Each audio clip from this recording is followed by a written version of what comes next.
Before the fear begins, hit like and subscribe, don't miss the chills. Tell us where you're watching from, and brace yourself for stories so terrifying, they'll haunt your night. Just short of 10 years now and a homicide detective for 3. I've worked with some good cops and I've worked with some bad cops too, but there's only one guy I ever worked with who was a real blue blood. I understand that term gets thrown around a lot now given the TV show the same name, but in reality there are very few of us who are born police. And no, I'm not talking about some unhealthy desire to boss folks around, although you can bet your butt, I've seen a few of those. It was more like he was a natural investigator. It was cold but curious, intelligent but not egotistical about it. But above all he was thorough. He would exhaust every single possibility until only one logical explanation remained, pure deduction. But every so often he pulled off a master stroke, and the way he got the ball over the line was his method of interrogation. I only got to see this firsthand one time, but my God, it was like watching an artist at work.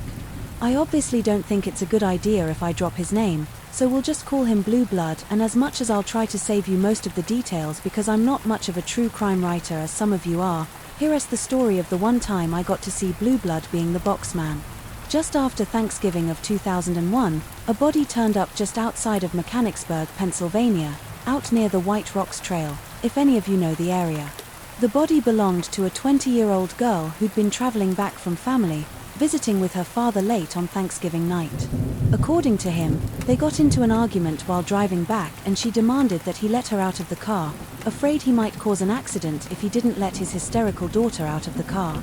He did as she asked, and that was the last time he saw her alive. The father admitted he was angry with his daughter and had at first intended to drive home without her, but after a few miles he stopped and got out his old cell phone and tried to call his daughter so he could give her a ride home, as it would be quite a walk back to Mechanicsburg. He said she sent all of his calls to voicemail, so figuring where she would find her own way home. He left the area. A few days go by and no sign of his daughter. So the guy puts in a missing persons report.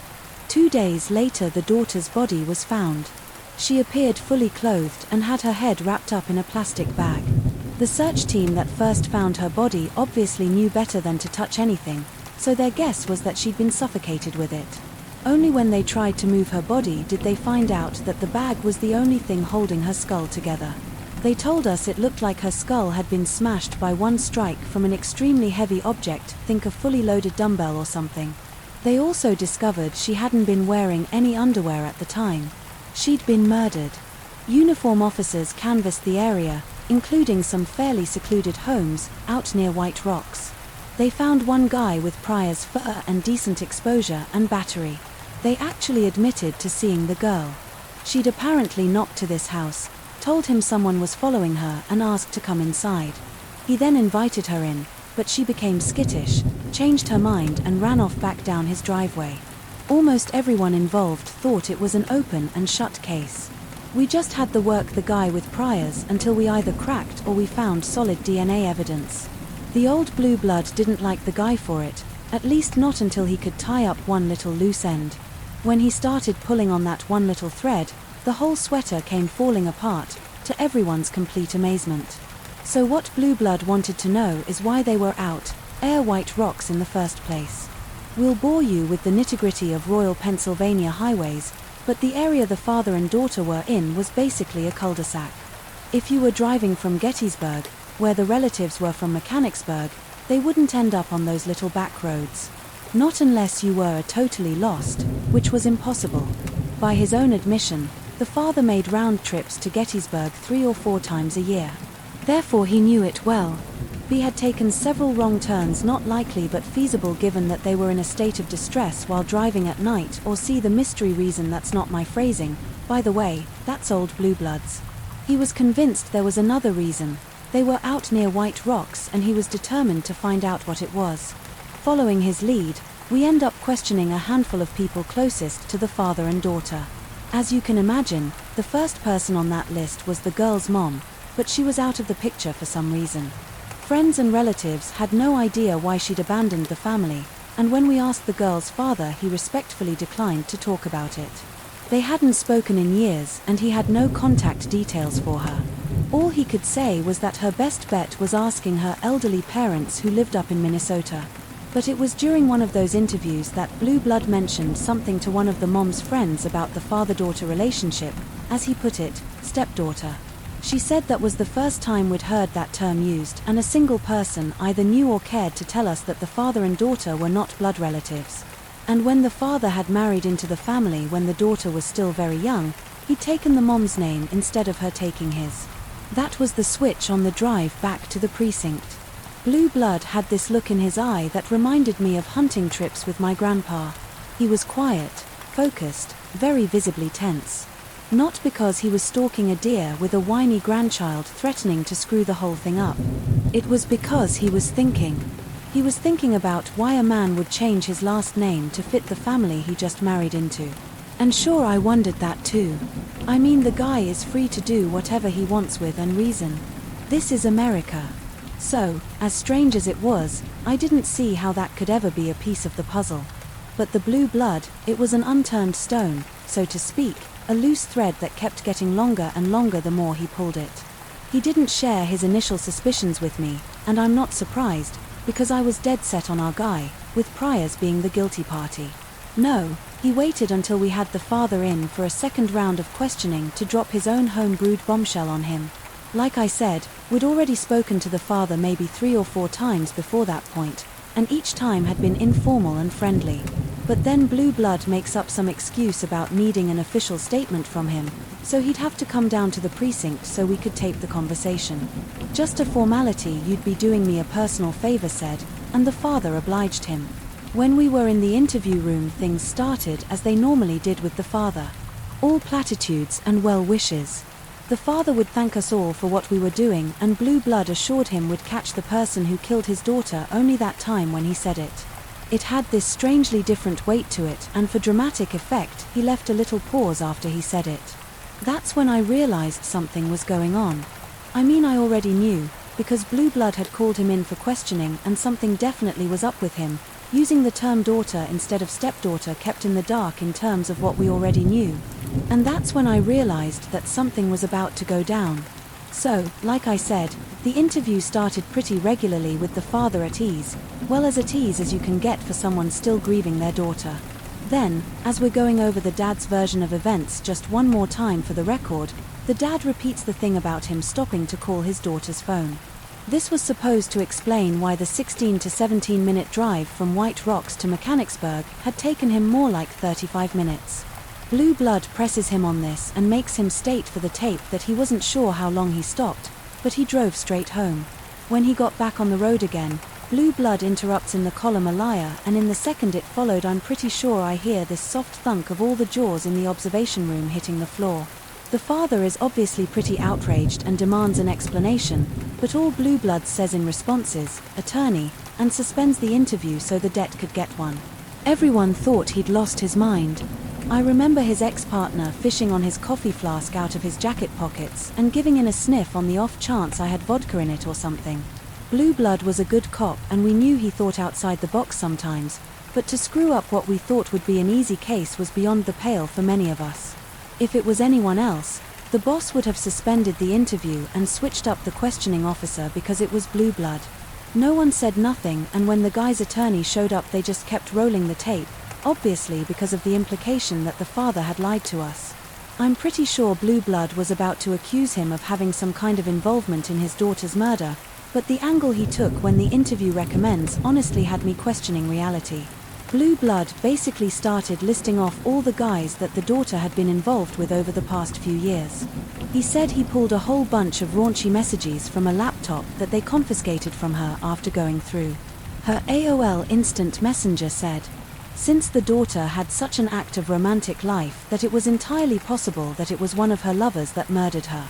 Blue Blood then implied that the father somehow knew this was the case and was wondering why he hadn't mentioned any of the daughter's partners. But there was just one problem with this from where I was standing. It was all complete nonsense.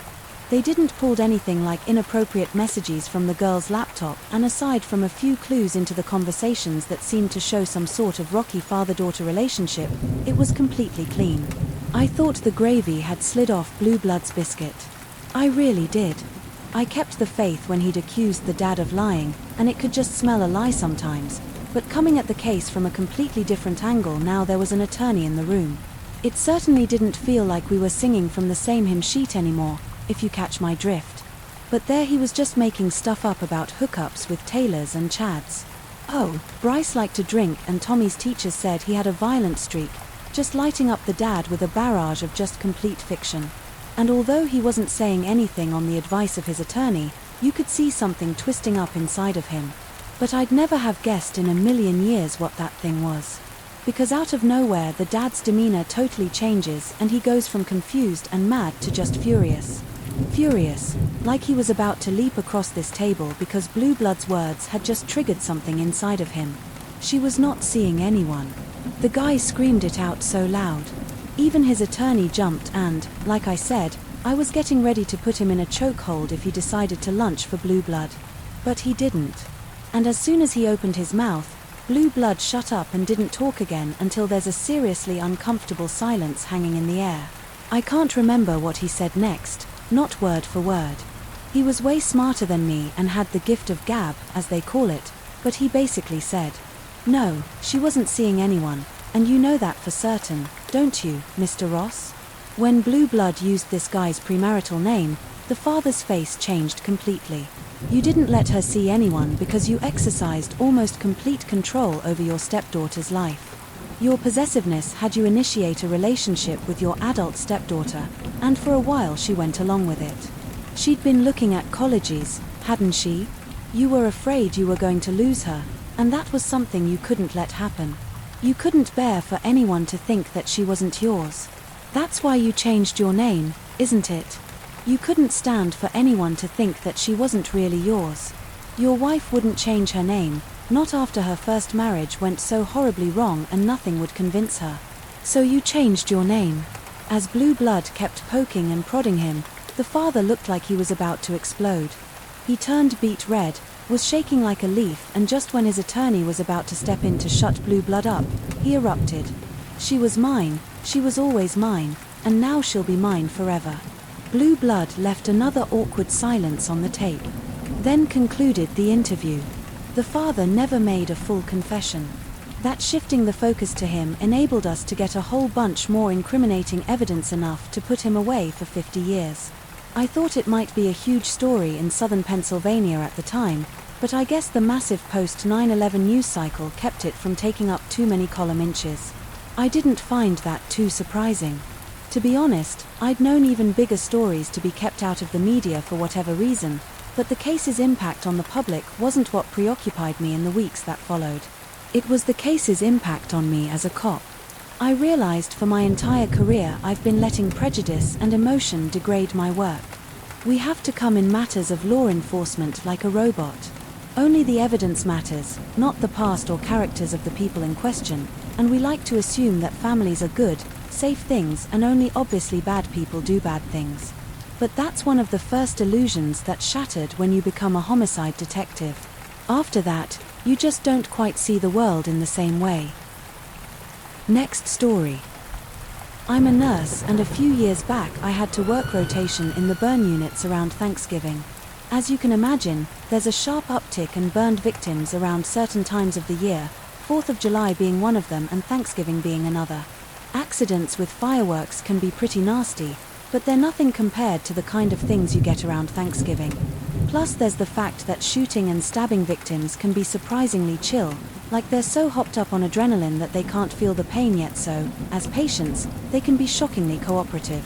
Burn victims are another thing entirely, though the pain caused by extensive second or third degree burns. It seems honestly nightmarish, and it really makes me grateful that it's something I've never experienced. I never had a patient look me in the eyes and ask me to put them out of their misery, not until I worked the burn unit anyway. Now that I've set the tone for how messed up the burn unit can be on with the story, we suddenly get these two burned victims in our ICU, one guy and one girl. They're both in terrible states, and they're accompanied by police officers who tell us that the male is a pimp and the female is his. I don't know what to call her. I'll just call her his girl. Apparently the pimp, the girl, and a few of the other pimp's girls tried to have their own little Thanksgiving dinner, with the burned victim being in charge of the cooking. I don't know how it went so wrong, but somehow the girl ended up on fire. But instead of stopping, dropping, and rolling, as I'm pretty sure we're all taught to do, she decided to give her a pimp, the same guy who'd set her on fire, this big old bear hug, so that he caught fire too. I heard that from another nurse at first, and no offense to her, but I didn't believe a word of it. But then I hear this. One cop basically confirmed the story to the presiding consultant, saying that 3 witnesses from the scene all corroborated it, and this was after having been separated. I guess the guy must have just pushed her too far, and when he set her alight she must have just thought, if I'm going down, I'm taking you with me. This might sound unprofessional of me, but when I heard the girl coded but the pimp survived, this little thought flashed through my mind like God took the wrong person tonight. It was a real shame, but I don't think she stood a chance. Not when we found out she had inhalation burns. Anyway, once your lungs are extensively damaged from something like that, either from breathing in flame or toxic smoke, you pretty much screwed. The pimp, on the other hand, added extremely serious burns to his front torso, face and arms, but it looked like he was going to pull through. So much so for natural justice. Well, don't speak or think too soon, because that weasel ended up suffering for what he did, just not in the way you might think. Obviously we had to keep the guy in for like a week afterward, all under police guard, while being handcuffed to the bed, and the way he looked at me the one time I changed his bandages made my skin crawl. I wasn't there for this, I just heard about it. But one night, the night shift crew hears a bunch of screaming coming from the pimp's room. They initially thought he had some kind of intruder, because one of my co-workers told me he was screaming stuff like get away from me as loud as you could, knowing he was a criminal. They're about halfway ready to call the cops when they burst into his room and find no one there. Only the guy is still screaming. Get out of here. She's gonna kill me. Get her off of me, help. I remember interjecting and being like nightmare, but she just shook her head saying his eyes were wide open, and the whole time he was staring at this one spot in the wall right up until they finally got a doctor's order to sedate him. I'm not one to believe in spirit, sir, ESP, or any of that stuff. No offense to the people who do so. I'm not about to claim he was being haunted by the ghost of the girl he'd killed, although that would be pretty sweet.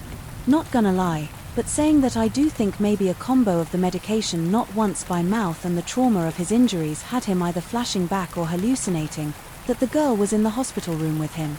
Like I said, I didn't see any of that. Nor do I believe that he was being haunted. But seeing how happy that guy was when he was discharged in the police custody, that was honestly one of the weirdest things I've ever seen. I get the guy was in a bad way physically and mentally, but the hospital to the jail transport switchover has a lot of people thinking they can escape, not that guy. Not only does he not even try, he thanked the cop coming to get him like they were straight up saving him from something. And that's what had me questioning my sanity for a day or two, thinking, is there something else after we die? It's like Scatchman Crothers says in The Shining, maybe there's a lingering after something like that happens, like the way the smell of burned toast lingers in the air for a while after you burn it. I know it's kind of in bad taste considering how he died, but maybe something of that poor girl like stayed in the airway after she passed, or maybe I'm just thinking too much into it.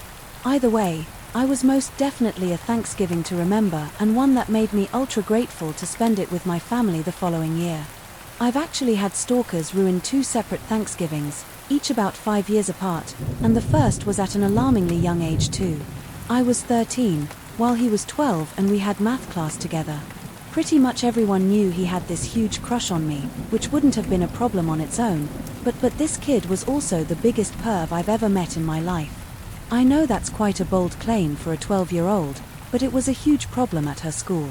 For a while he used to try to look up girls' shorts or grab them in the hallway. He once got caught sneaking into the girls' locker room with one of those old-style flip phones with the camera too, and I had no idea how he managed to get away with just a few weeks suspension over it. Needless to say, was no surprise that he began to harass me when he asked me out and I rejected him. He would wait for me at my locker every day and whisper creepy stuff to me as I walked past stuff. I definitely wouldn't be able to type up word for word because it didn't 100 get this taken down. He then started following me to class like I have no idea how, but he worked out exactly what my timetable was, so he was able to basically just track me around school. I told my teachers, the school counselor, the vice principal, but nothing was done against this kid. The best they could do was switch my classes so he'd have trouble tracking me, and that worked for about a week. After that he escalated and started following me out to the bus. After a while he managed to figure out my schedule, my bus number, my student ID, and was in the process of finding my home address and phone number. Then, right when I was at my breaking point, he asked me out again, like it wasn't just to get back at me for rejecting him. He honestly thought that harassing me would bring me around to the idea of dating him. This went on from the beginning of the semester, and right around Thanksgiving time I actually screamed no in his face. I was just so scared and tired and mad by that point. He actually looked kind of shocked for a second, but then the ugly little worm in him came out and he told me he was actually going to come over to my house on Thanksgiving itself and he was going to bring a gun to kill me and my whole family. I didn't believe him at first, but he did have a gun, but I had already told my math teacher about it, and cops came over to his house a few days prior to check his thinking, as they put it, and thank God it was just an airsoft gun and he was obviously just intending to scare me.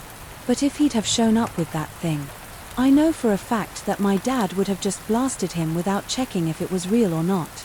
I thought the school would finally expel him after that, and thankfully that was the final straw for the principal, who had him transferred to a school for kids with behavioral problems shortly after. That was nearly almost 20 years ago now, and I live on the other side of the country, so I'm not too worried about him finding me, but it definitely stuck with me for a long while and seriously cuddled my opinion in men in a distinctly negative way. My second stalker was a guy I dated in high school since we were headed to different colleges. I broke up with him just after graduation and he basically just went nuts over it, like actual clinical nervous breakdown type thing.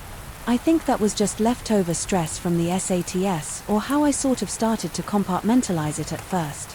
It got worse and worse as the months went by, though, and finally, when I traveled home for Thanksgiving, I tried breaking into my mom's house while we were both asleep upstairs. He stalked me almost everywhere I went, and so I could put together some actual evidence of what he was doing.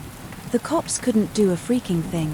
When I got a new car, he called my work from the business next door and told me my new license plate. It was just relentless. One night he called my house like every minute on the minute for almost an hour straight. My parents had to unplug all the phones to get some peace, and my dad called the cops from his cell phone. This all came to a head when he attacked me one day when I was walking downtown that same Thanksgiving weekend. I was with a friend at the time, and he must have gotten a visit from the cops and assumed it was me that called them. It hit me so hard that he almost fractured my orbital socket, and finally he went to jail for a few months, and that gave me a way out. I moved an hour away, changed my number, got a new job and blocked him on any social media I had. In addition to lockdown privacy settings, he's moved to a different town and is still wildly unstable. My life has gotten so much better and I've had so many positive changes, and I hope he never hears about any of it, but there's definitely a little piece of my trauma that I'm not able to let go of. Stuff that just changed you and you're left constantly looking over your shoulder, carrying a taser, always ready to fight if that one nightmarish person turns up in your life again, because I know that if he does find me again, it won't give me another chance to get away. He'll kill me. I know he will, so I always have to be ready. Next story.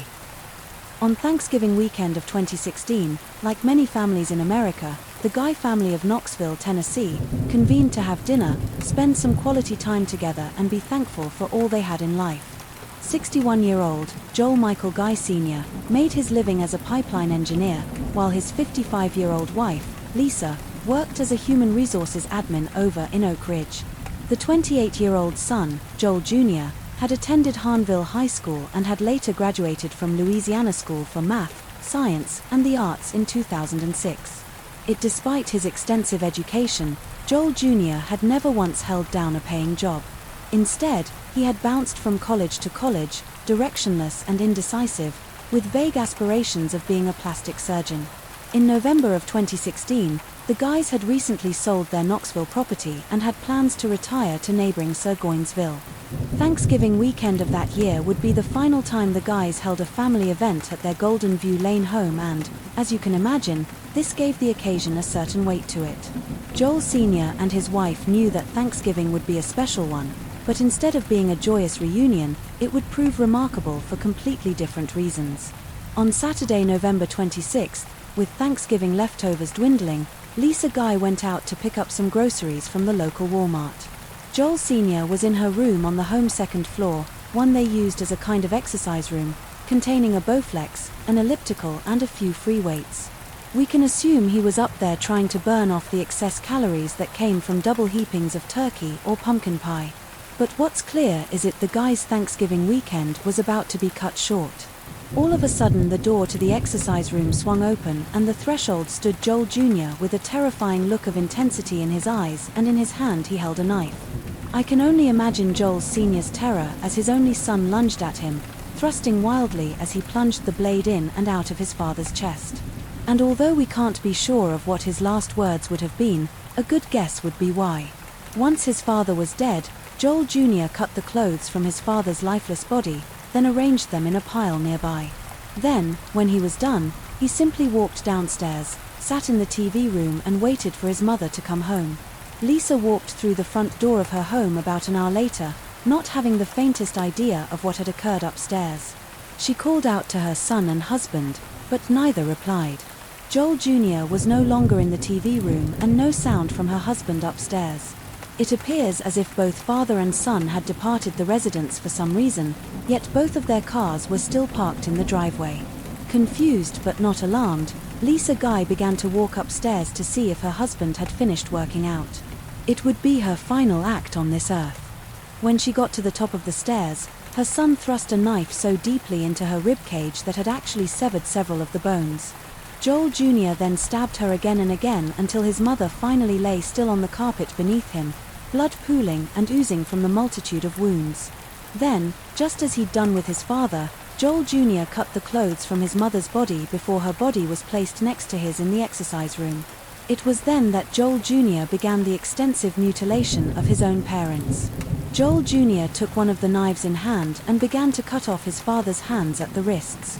Once they were severed, he tossed them into the pile of shredded clothes.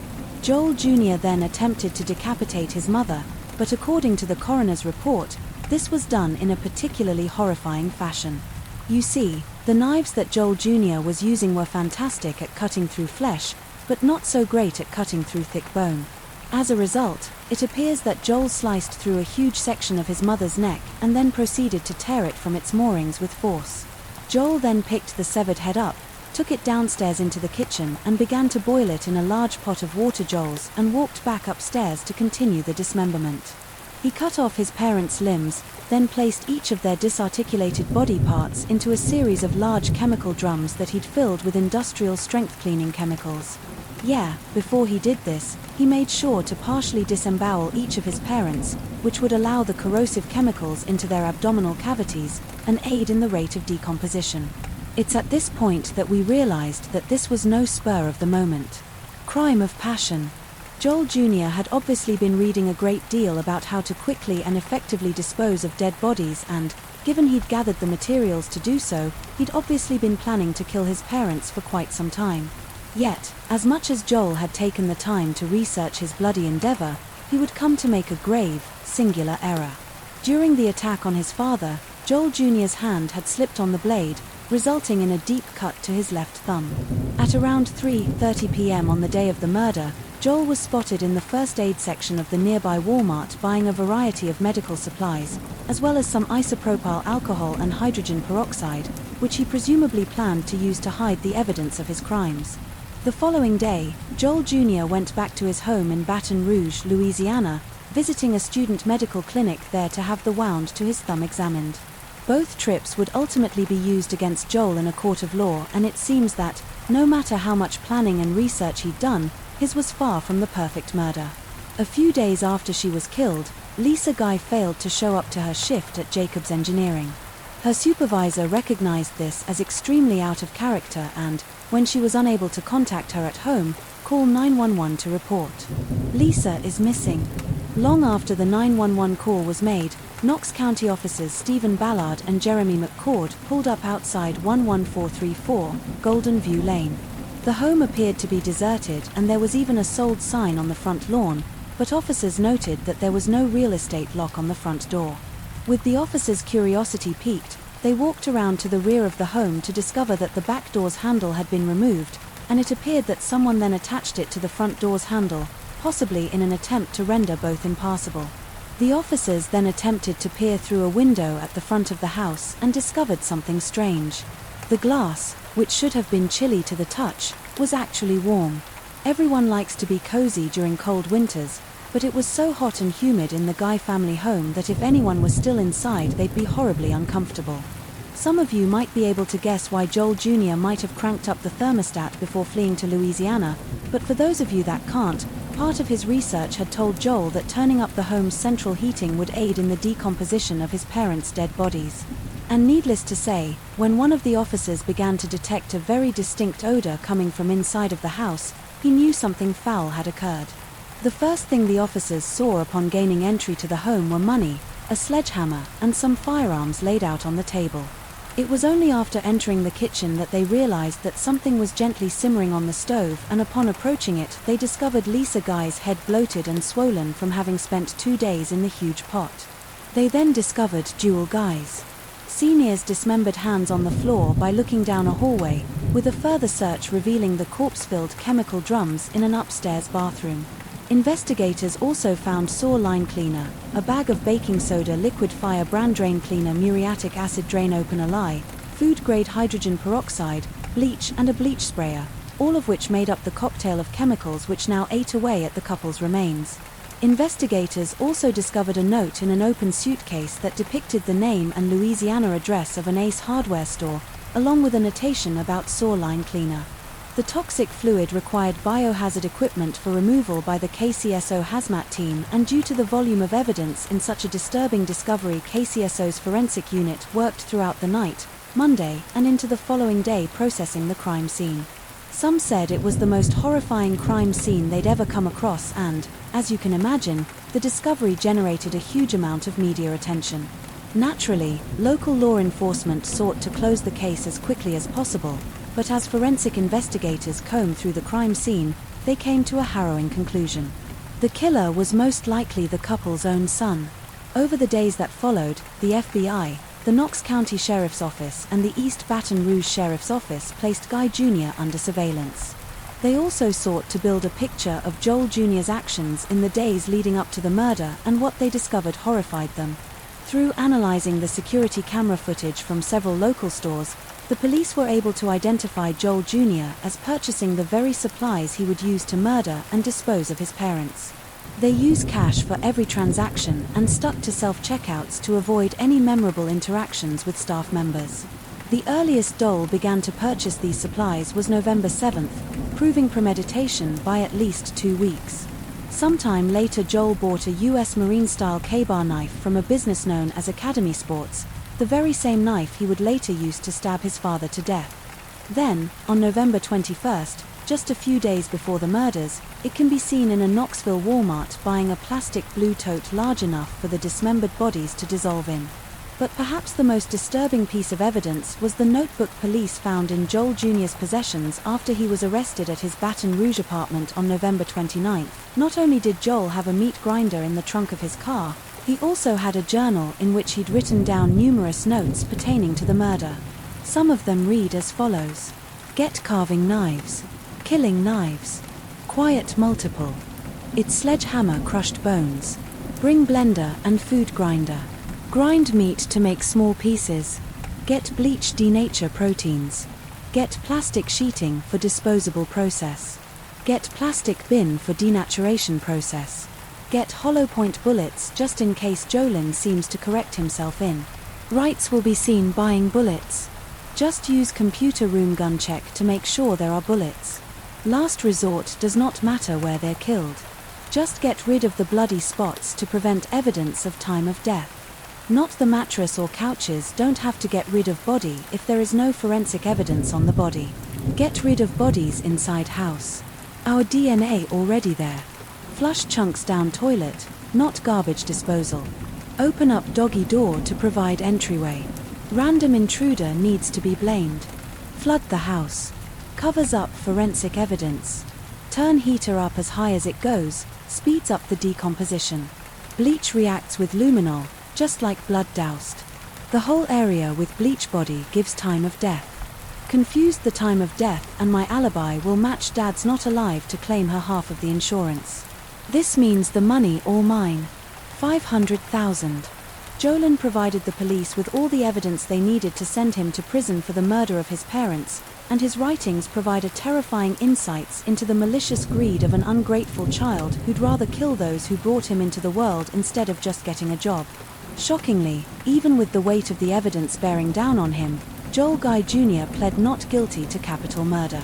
Yet at the same time he found a motion via his attorney that, if convicted, he immediately would receive the death penalty.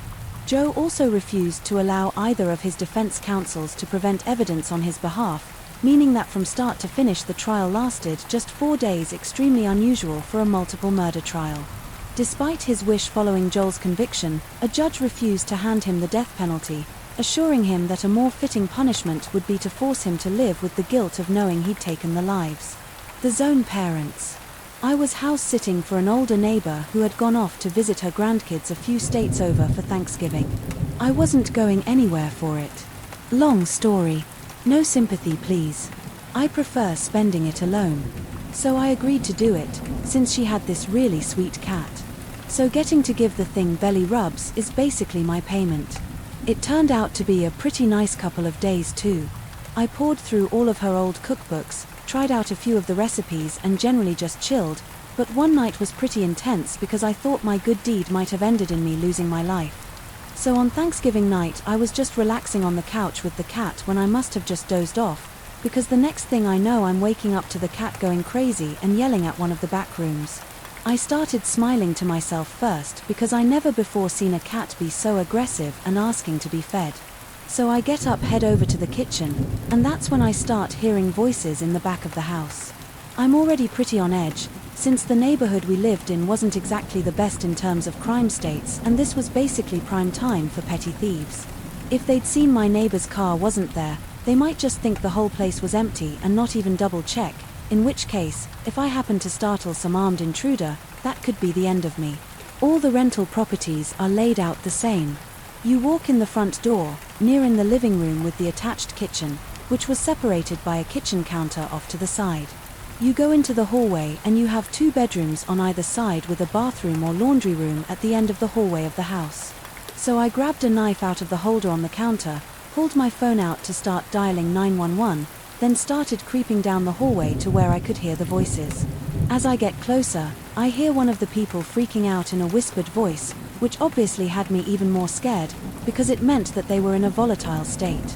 I could barely make out what they were saying, since they were behind a closed door in one of the bedrooms, but I remember the moment I realized that the voice sounded like it belonged to someone real young, and it sounded like they were holding back sobs.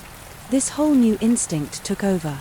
I flung the door open and flipped on the light more to see if anyone was hurt or needed help by that time. Then I'm suddenly greeted by the sight of 2 kids in the room, middle school kids who went to school across the street. It turns out they were in the process of robbing the place when I showed up, and they didn't want to go to jail. They thought that they'd be able to sneak away when I went to the bathroom or something, but chickened out because they didn't want to risk getting caught. They sat in that room for hours until nightfall, so they could sneak out. It made me kind of sad, though they were kids and their life is going to be a lot more difficult now.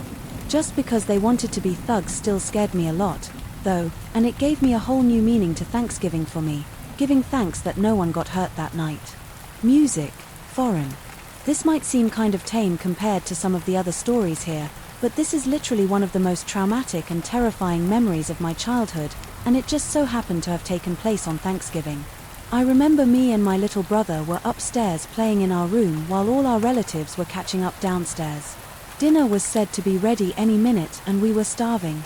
So as we're sitting playing Hot Wheels and we get the call that dinner is ready, we just about bolted out of our room and headed for the stairs. My brother was in front of me, but as he started to descend the stairs, I remember his legs just giving out from under him. I remember him reaching up to grab the banister, but it was no good. He tumbled all the way to the bottom, literally just rolling all the way. I think it was so noisy that my parents had come running out of the TV room before he even hit the bottom, and I have this really vivid memory of when he was finally lying. Still his eyes were wide open, just this terrified staring them, and there was this little trickle of blood running out of his ear and down his face. Obviously everyone went into a blind panic, calling 911, asking what happened, trying to wake my brother up as I sat on the stairs and cried. I say cried. It was probably more like wailing, because, I swear to God, I thought my big brother had died right there in front of me. Thankfully he was fine. He just knocked himself out and damaged something in his ear on the way down.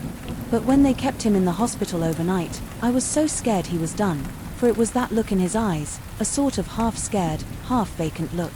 I've never seen anyone get knocked out like that before and, as anyone will tell you, it's pretty scary the first time you see it. Then imagine like you're 4 or 5 and it's your big brother getting slapped by a staircase. The moral of the story: don't stand up too fast if you've been sitting down for a while, and if you do, stay away from old wooden staircases. One Thanksgiving, when I was a kid, my drunk uncle spilled hot gravy on my sister. We were all sitting down to dinner and my uncle straight up sticks his finger in one of the gravy boats and starts complaining that it's cold. My mom tells him she's busy and that if he wanted it hotter he could microwave it himself. I watched the whole thing happen.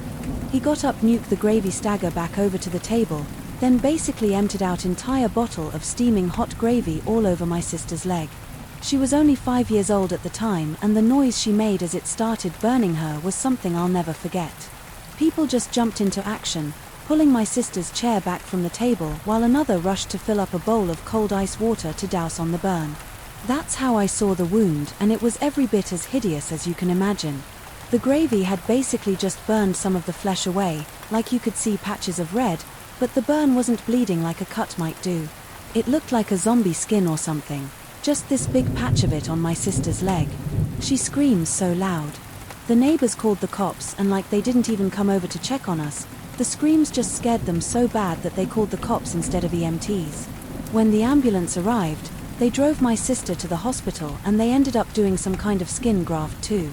She healed up, okay in the end, but for like a year after she had this patch of skin that was like a shade lighter than the rest of her, and given that we're like half Latino moms from Puerto Rico, it looked extra jarring around the pool that summer. Oh, and we don't talk to that drunk uncle anymore, not just because of Gravygate, but my mom said that was definitely the beginning of the end for him.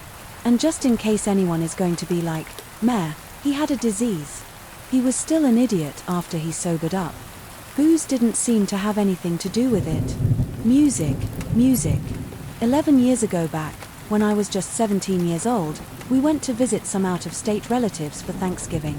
This was at a time when I was dyeing my hair a lot, and I've been experimenting with different shades for at least 18 months. Some were pretty wild, others pretty tame. But my Mima always used to complain at me, saying I was damaging my hair, making it brittle, all the stuff you'd usually expect. I know she was just saying it out of love.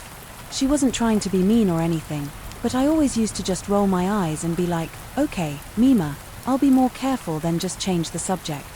So anyway, we have a nice dinner, fall into various food comas. Then I'll head up to bed after a few hours in front of the TV.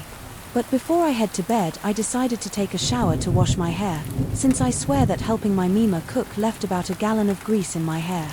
So with the house completely silent, I head into the bathroom to wash. At first I just experienced the pure bliss. That is a hot shower after a long day.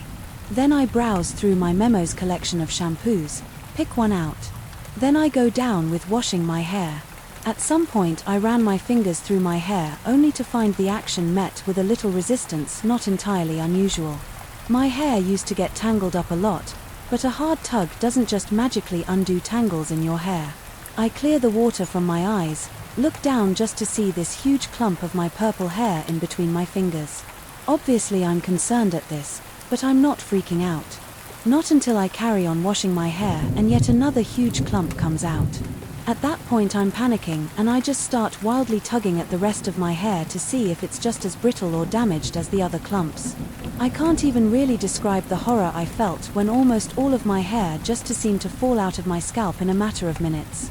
It didn't hurt or anything. But don't let that fool you. The emotional pain was more than enough to make up for the lack of physical. I remember being in my blind panic, stepping out of the shower and looking in the mirror. Apart from a few loose strands, I was completely and utterly bald. I barely recognized myself. I felt actually physically sick, and by the time I felt like my soul would come back to my body, I just let out this long scream. Half my family came bursting into the bathroom in the seconds that followed, each of them shouting a mixed bag of what's wrong. What happened? Are you okay? What did you do to your hair? I just cried for like an hour straight, shaking and wailing, and just totally unable to compute what had happened. It was honestly like a living nightmare, and when I realized it was probably an indication that I was in poor health, I became convinced that I was dying. I was so depressed that my mom had to basically drag me into the shower force, feed me tea hose, then take me down to the doctor's office to get me checked over. We found out what the issue was, and, although it wasn't life-threatening, it took me literally months to come out of what was the darkest and most crushing depression of my life, an acute, sudden autoimmune reaction. The doctor said pretty much overnight alopecia. Well, not so much overnight. I'd noticed I was losing a bit more hair than usual, but, like Nima said, the almost constant cycle of bleaching and dyeing had definitely damaged my hair a little. But having it all come out in almost one fell swoop was crushing.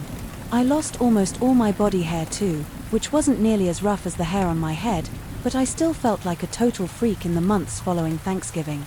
As horrible as this all sounds, I'd like to reassure everyone that there's definitely been something of a happy ending, or rather that there's some serious silver lining in my condition.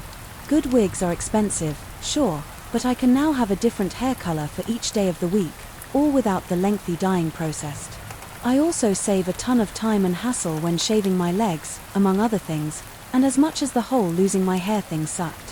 I basically looked at it like nature's laser hair removal, the point being, our bodies can scare the life out of us. But whatever you're going through, this too shall pass you. Just gotta be strong and find those silver linings among myself and friends growing up in Dallas. Camping wasn't something you did by choice.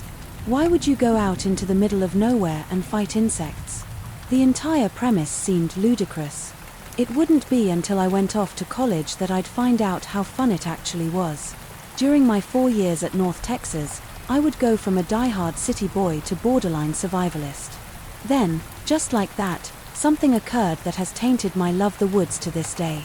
As I said at the stars, me and the outdoors never saw eye to eye before I moved to Denton. If there was a spider web, I'd always seem to run into it.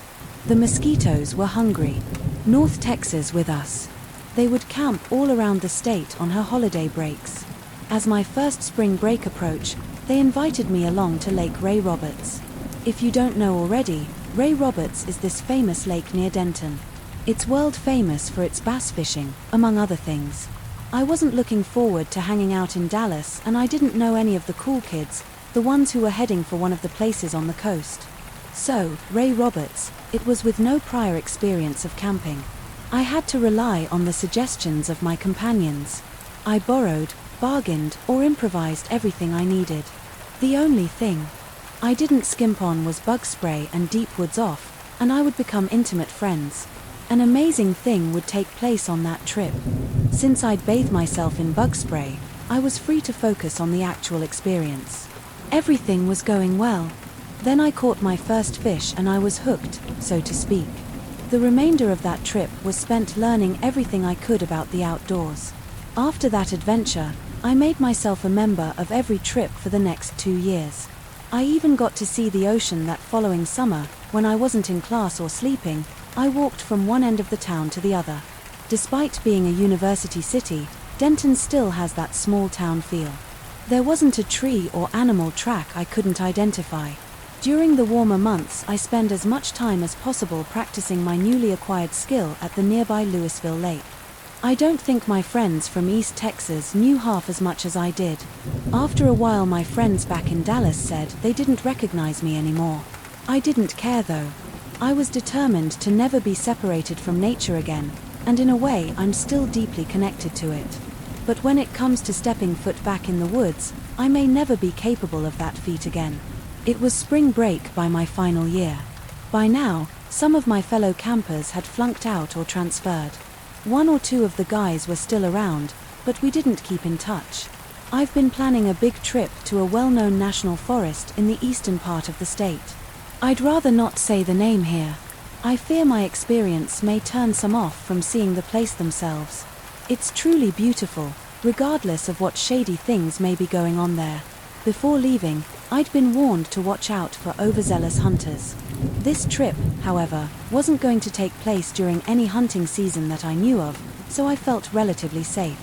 After doing one last quick scan on my checklist, I threw my Jeep in the drive and began the 3+ hour drive.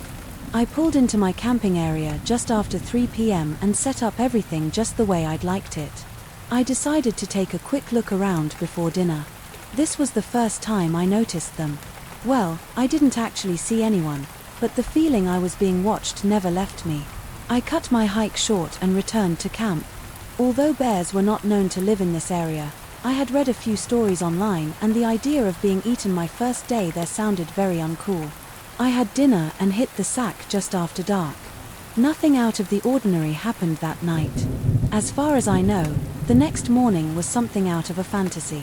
The crisp, clean air was the best I'd ever inhaled. Breakfast was something quick and easy. I don't remember exactly what it was, and you'll soon see why. The beauty of the morning made me eager to explore. I threw a small day pack with all my emergency supplies and a little food, and it hit the trail. The next few hours were quiet. The occasional snap, twig or shuffling sound was heard, but I never got the feeling. Anyone but myself and the animals were present. Just after 11 a.m. I stopped for a snack as I waited for my Transgia to heat up some water. I lounged lazily against a pine tree. I must have been dozing off when an especially brave mosquito plunged her mouth into my neck. I jerked awake and swatted the little pests into a red smudge, and this was when I caught sight of a flash in the distance. It wasn't more than a quick movement, and for a moment I questioned my eyes. However, the loud calling of a crow soon after told me I wasn't alone. Although I wasn't scared yet, I wondered why someone would be watching me. I'm sure you can see how creepy that would be. Eventually, the crow moved away and I was left in peace to enjoy my coffee. I figured if my creepy stalker hadn't yet shown himself, he likely meant me no harm.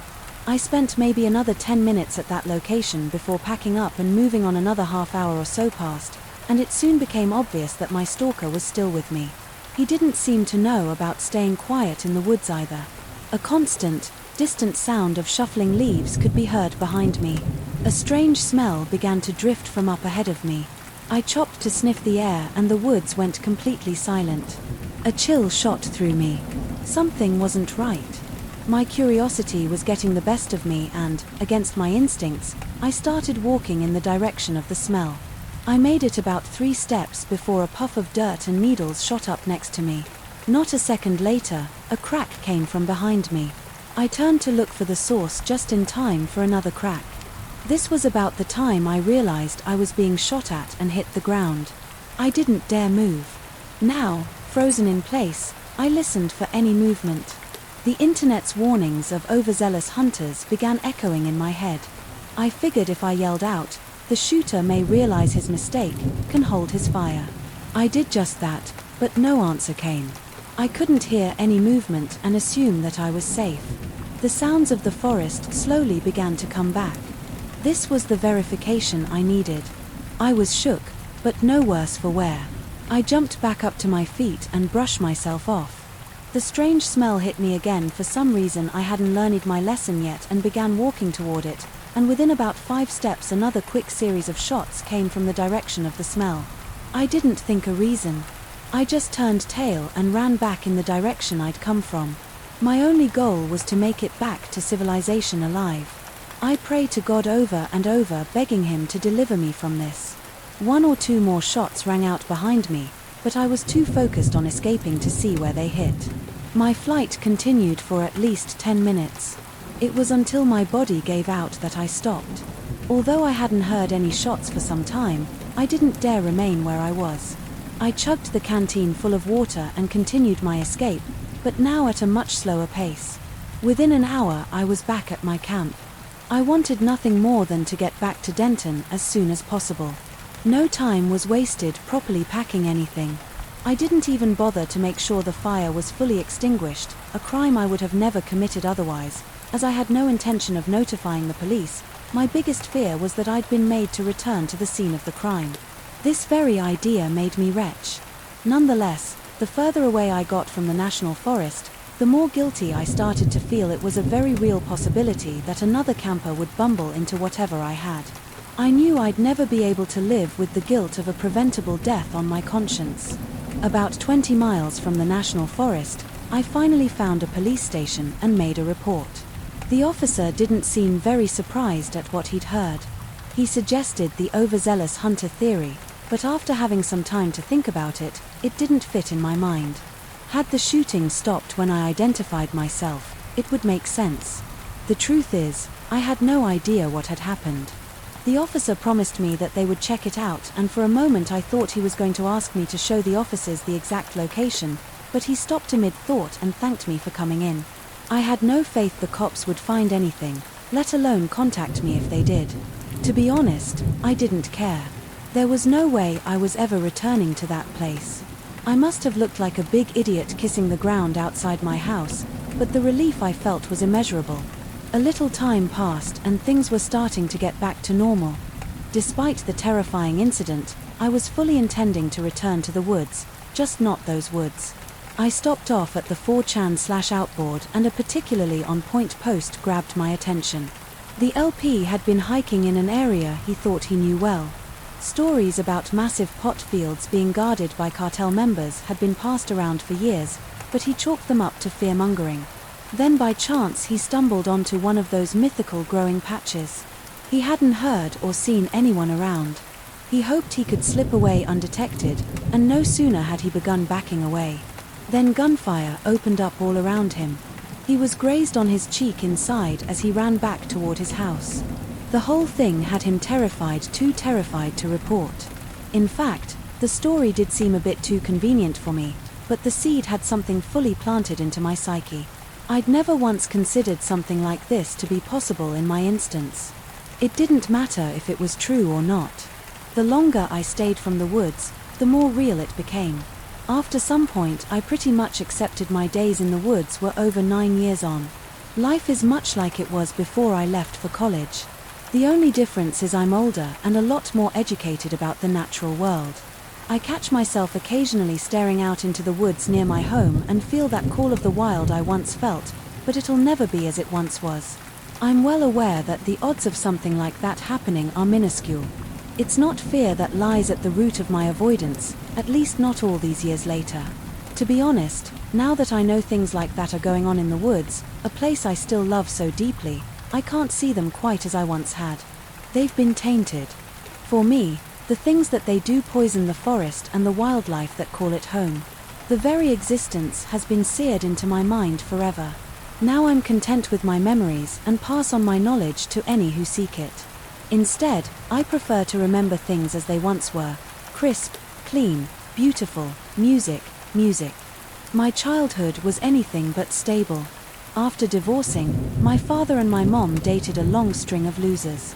She even moved a few in, and around 14 she married a guy named Frank. That she had met in the bar, that she worked at Prank was an outright a-hole and tried in vain to use Sir at my father's role. Mom had done her best to keep Dad and I apart, but I knew the whole time he loved and wanted to be with me. Prior to the divorce, he and I would hunt, fish and camp regularly, listen still to love for the outdoors. I'll never shake, nor would I want to. This made my decision to live in the woods almost a no-brainer. I was 17 when I couldn't take Frank's tyranny anymore. Despite being an unemployed bum for most of the time, he expected me to wake up by 8 a.m. every day. Unlike him, I worked 5 days a week. I've been saving to get my own place since my junior year. Getting away from him and my mom were high on my priorities list. So much so I quit school at the end of my first semester and got my GED. Dad wasn't happy to hear about it, but he signed the waiver because he understood. On my days off I felt I'd earned the right to sleep in. Frank disagreed for some reason. I felt a lot of pressure at work. At the time when Frank came in yelling for me to wake up, I told him to F off.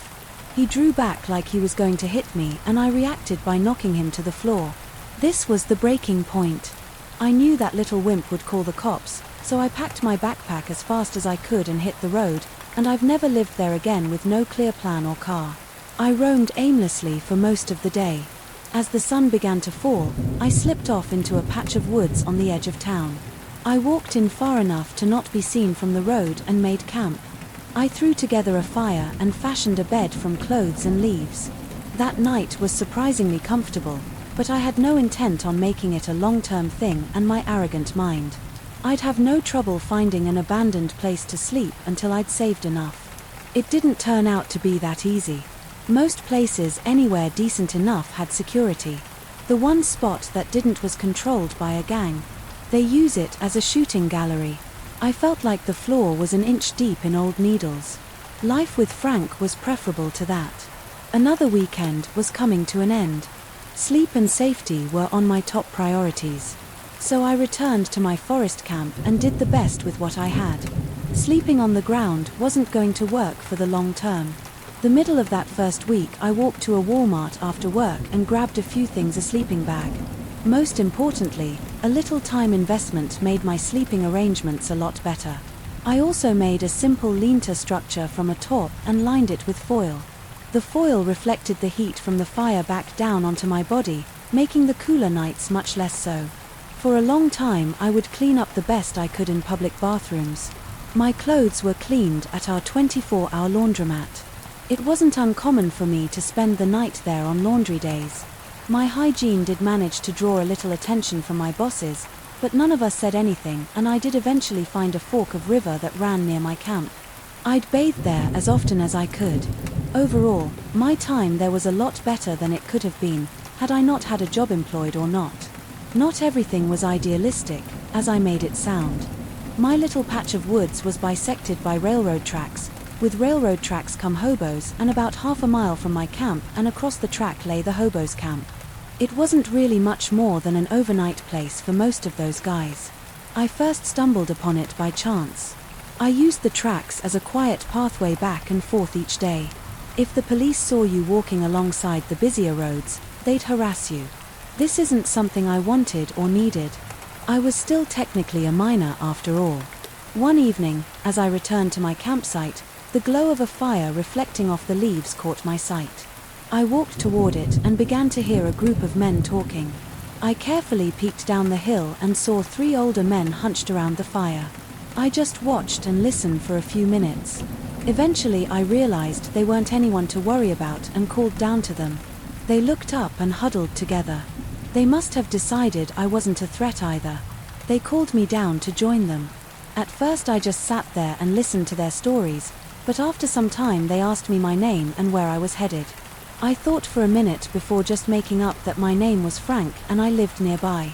This spurred an hours-long conversation about all types of things. I learned about a life of riding the rails and I told them a little about my situation. At some point that night I got to taste fortified wine for the first time. It's not something I'd recommend, but I came to form quite an affinity for it. Nothing exciting would happen that night, and not for a long time.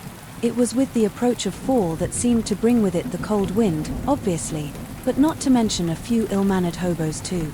By this point I'd almost come to be one of the train-hopping fraternity, the few regulars, and I had spent many a cool evening by the fire, listening to the newcomers' stories and passing around a bottle or two. One of those passing through was an older guy called Tampa. He was quiet at first, but became more belligerent the more intoxicated he became. I'm not sure what I said, but something set him off and he took a swing at me before I knew it. I was on the ground being kicked. The other guys got him to stop long enough for me to get away, and after that night I made sure to keep my distance when someone I didn't know was around. This rule served me well until I allowed myself to be tricked by someone that I thought I knew. The second incident is what ultimately led me finally getting my own apartment earlier than I had planned. The run-in with Tampa was fading from my mind. Other more important things like staying warm and fed were occupying most of my thoughts. Somehow, despite being a homeless teenager, I managed to get a promotion at work. I may have allowed them to believe that I quit school to invest more time there. True or not, the promotion brought with it a raise. I'd been spending most of my money just trying to stay alive. Now living would be a lot easier, and I was gathering wood one Saturday and noticed a guy about my age walking toward me with a backpack. Although leery, he seemed normal enough to me. It just come from a Kansas City. I forgot to ask which one, and he told me his name was. Dallas began talking and I told him about the camp. He thanked me in winter separate ways. Later that night, we continued our conversation around the fire as a bottle made its way among us. For the next 2 days, I spent my evenings with Dallas and the rest of the guys listening to their amazing tales of riding the rails. All seemed well until that second evening earlier that day. I made a slip up and mentioned it was payday. I'd always been cagey when it came to how much money I made. A few of the guys knew I had a steady job, but even with them I never let them see me with more than a few dollars. Since my earliest days I'd had caches where I'd hide most of my money. I made sure to constantly move it at irregular times and intervals. Being paranoid was preferable to being robbed. That evening Dallas and I were discussing a private matter. I hadn't taken the time to stash my money before I left camp, and Dallas seemed to have known it. I realized now that he had been spending his days searching for my current cash. When he couldn't find it, I guess he assumed I was carrying it on me. During our conversation, he asked if he could borrow some money. I told him I had given all I had to pay for the bottle we just had. He called me a liar and produced a long pocket knife. Obviously, I was terrified. Nonetheless, losing almost $1,000 must have scared me more. I held on to the lie as long as I could, but the fear overtook me and I started begging. His face had changed to a look of pure evil. I knew he had no problem killing me. My flight response kicked in and was going to run, and just as I began to turn, Dallas took a wide swipe at me. I was out of range for the cut to be too bad, but I was slashed across my left arm regardless. I was now too scared to turn away, but I knew I couldn't stay where I was. I began jogging backward up the hill, watching Dallas the whole time. I'd taken about 5 steps and watched as he folded up and collapsed. It didn't make any sense until I made out the shape of another person. Standing behind him was something long in his hand. I called out and Johnny, one of the regulars, stepped up into the dim light. Johnny was holding his trademark axe handle. I thanked him and he proceeded to tell me he had been watching Dallas all evening while he and a few others had been in the liquor store. Dallas had made an offhanded comment about me being Mr. Moneybags. He figured Dallas had something planned. Dallas was beginning to stir by now and cursing Johnny. Johnny simply looked down at him and said get, and added that if he didn't, he would get an even worse beating. Dallas did, as he's told, and disappeared into the night, hopefully forever, and for safety's sake I spent that night in a few more. After, at the hobo camp, I made sure to take a different path to and from work. For the rest of the week I didn't see Dallas again, but my second assault in less than a year was too much for me. I had had enough to get a place by this point anyhow. I was hoping to have a little more, but that seems to always be the case in life, right? I spent that weekend at the library, going over classifieds on Craigslist, and late that Sunday evening I was sleeping in my very own apartment. It was a tiny little dump, but it was mine. A few months later I found a better, more permanent situation and spent the full 3 years there. I still think about Johnny and the other guys from time to time. They were nothing like you'd expect people in that life to be, but even being surrounded by a group of good guys like that, camping, or sleeping rough, as some call it, isn't something I'd recommend to anyone. Music. In the late spring of 2017, I embarked on my long-anticipated camping trip out west. The trip was almost 2 years in the planning stage and would be my first chance to camp with firearms. The journey to the location was an enjoyable experience, and I learned a lot about that part of our country I wasn't aware of. On arrival, I parked my truck and notified my contact that I'd arrived safe. We went over my agenda one last time and I began the long hike to my campsite. Things went quietly. That first day the weather was so nice. I slept under the stars next to my fire. The freedom I felt was refreshing, as opposed to all the restrictions we'd had back home. The following day was much like the one before. I walked at a leisurely pace and enjoyed all the wildlife around me. A bit after 1 p.m. I finally found the spot I'd hoped to camp. A quick scan told me that I'd made a wise decision. In no time everything was set up and I was cooking my lunch. I could feel myself dozing off afterwards, so I took the opportunity to do some shooting after all. This is why I was out here. Around 200 yards from camp, I found a dry creek bed. It looked to be the safest place to shoot. I set up a few steel targets and let lead fly. I can't describe the elation. I felt this must have been how the mountain men lived. I told myself I'd gone through a box of 762 and was reloading my SKS. When the sound of gunshots echoed through the hills around me, my curiosity drove me to check out their source. The shots continued as I searched. They sounded as if, though, they were coming from multiple guns, and this made me a bit nervous. I chose to return to camp. Something told me from the sound of the shots that I wouldn't be welcome, and it's a decision I still regret and thank myself to this day. Back at camp, I began considering what I'd have for dinner. The shooting had stopped soon after I'd returned. I assumed the shooters had moved on. Then the evening would be quiet. Once I finished cleaning my guns, which took me about an hour, I laid back and stared at the fire.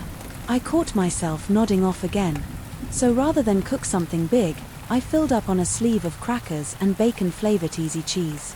The sun was beginning to slip behind the trees, and I took this as a sign to crawl off to bed for an early night. It was completely dark. When a noise awakened me, I jolted up and peeked out of my tent. Nothing was there. I figured it was a dream and laid back down. Just as I closed my eyes, I heard it again. A blood-curdling scream echoed through the night next to hearing a rabbit being killed by a predator. It was the worst sound I'd ever heard. The screams came again, but this time was followed by a female voice screaming for help.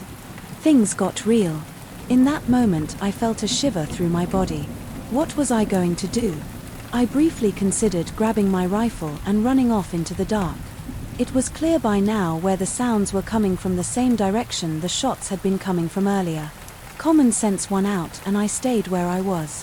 One more scream for help came and was followed by a single gunshot, and I laid frozen in terror, wondering what to do until the sun rose the next morning. My feelings of freedom and power were gone. Now I waited minutes after minute for the dawn so I could escape the coming death. I'd convinced myself was coming with the sunrise. My kid was packed in record time and I was on my way back to a place I perceived as oppressive, or anywhere for that matter, anywhere but there. A trip which had taken me in a day and a half to make just a few days before took less than one to return from. It was a miracle. I'd make it back at all. Every few minutes I turn around, a rifle gripped tightly in my hand, looking for some imaginary pursuers. I arrived back in my truck just after dark and turned for home, never happier to be returning. After the relief began to wear off, the guilt began to set in. As far as I could tell, I had heard a woman in need for help being murdered, perhaps, and I did nothing about it. Not a thing for the entire drive back, a war waged between my ego and common sense. 1 second I hated myself, calling myself a coward, and the next you were obviously outnumbered. There's nothing you could do. The undeniable facts are that all those things are true. I was indeed a coward, scared as a child that sees his first horror movie, but at the same time running out into the pitch dark after an unknown number of assailants would have been very, very stupid, though it's still the sting in my ego I feel the strongest to this day. Any man could tell you why, coward or hero. None of this amounted to much. The real question is if I was going to report what I'd witnessed. That was a word that would undo my great act of virtue. I really didn't witness anything. I heard a few screams and shots out in the middle of nowhere. Hardly a groundbreaking indictment without any real evidence. I'd be no more than a nuisance to the cops, and that was it. And my punishment has been this unending shame of picking logic and reason over common decency. It'll be some months until I would discover the facts that surrounded this incident, and for some time I was too terrified at what I would find. Nonetheless, a day came when I was finally able to summon the courage to seek out the truth, and it turned out to be a mixed bag. Somewhat to be brief, I just happened to be camping a mile away from an outlaw biker gang earlier in that day. They had arrived at the site that they used in the past to shoot their less than legal firearms. Unfortunately, they had also abducted a female backpacker. After horribly abusing her for several hours, they set her free. She fled from their campsite. This must have been the screams that I heard for help, only to be shocked and left for dead. Most of the time, this would be where the terrible story would end. However, by some act of God, the backpacker clung to life. Somehow she made her way back to the highway and found help. After a week in the hospital, she was released. The bikers knew that they were cocked and took deals. That will see most of them serving the remainder of their lives in prison. Although I was generally happy to hear the victim was alive, the thought of what IFS haunt me to this day. I never told anyone about this incident. Choosing to use this throwaway account means I probably never will. If you end up reading this and thinking me as a low-life coward, I really don't blame you. I didn't tell this story for folks like you.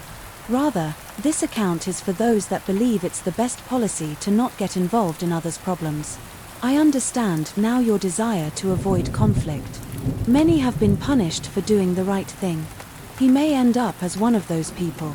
If you assist someone in need, your life might be ruined because of it. I can tell you from first-hand experience that pales in comparison to the guilt you'll carry around for the rest of your life. It's simple. We're here on the service together. If able, we should help our fellow human beings in need. Put yourself in your neighbor's shoes. You could be the only thing standing between them, living or dying. Although this story is far from over, the majority of what I'll share occurred about 12 years ago. It's around 2009 and I'm still living with my folks. We've moved into the neighborhood when I was 13. Not long after I discovered the woods across the road, I was sort of forced into making the woods my sanctuary because of the bullying I experienced and all the turmoil at home. This neighborhood didn't have many kids living in it, and the few there were older, among other things. All the hostility made me a very nervous kid. Any free time I had was spent alone. I got curious one day and wandered into the woods. There didn't appear to be anyone but me out there, and this gave me a strange feeling of safety, something I'd not felt for a long time. I found the small circle of cedar trees that made a secret open area and made it my clubhouse of sorts. As time passed, I began spending more and more time in the trees. I even accidentally fell asleep and spent the night out there once, and I was sure my parents were going to freak out, but they hadn't even noticed. This was the only excuse I needed. I began camping in my clubhouse every once in a while. At first, I wasn't missed a single time. I knew I was going to need some camping supplies. Now, though, I tried bringing things from home, but they wore out fast. Asking my parents for money was out of the question. I began going door to door and offering my services as a lawnmower. I'd never mowed a lawn in my life, but that wasn't important. The real problem was finding a lawnmower. I would sneak my dad's mower out and do a job, but eventually I was caught and actually caught a beating for it.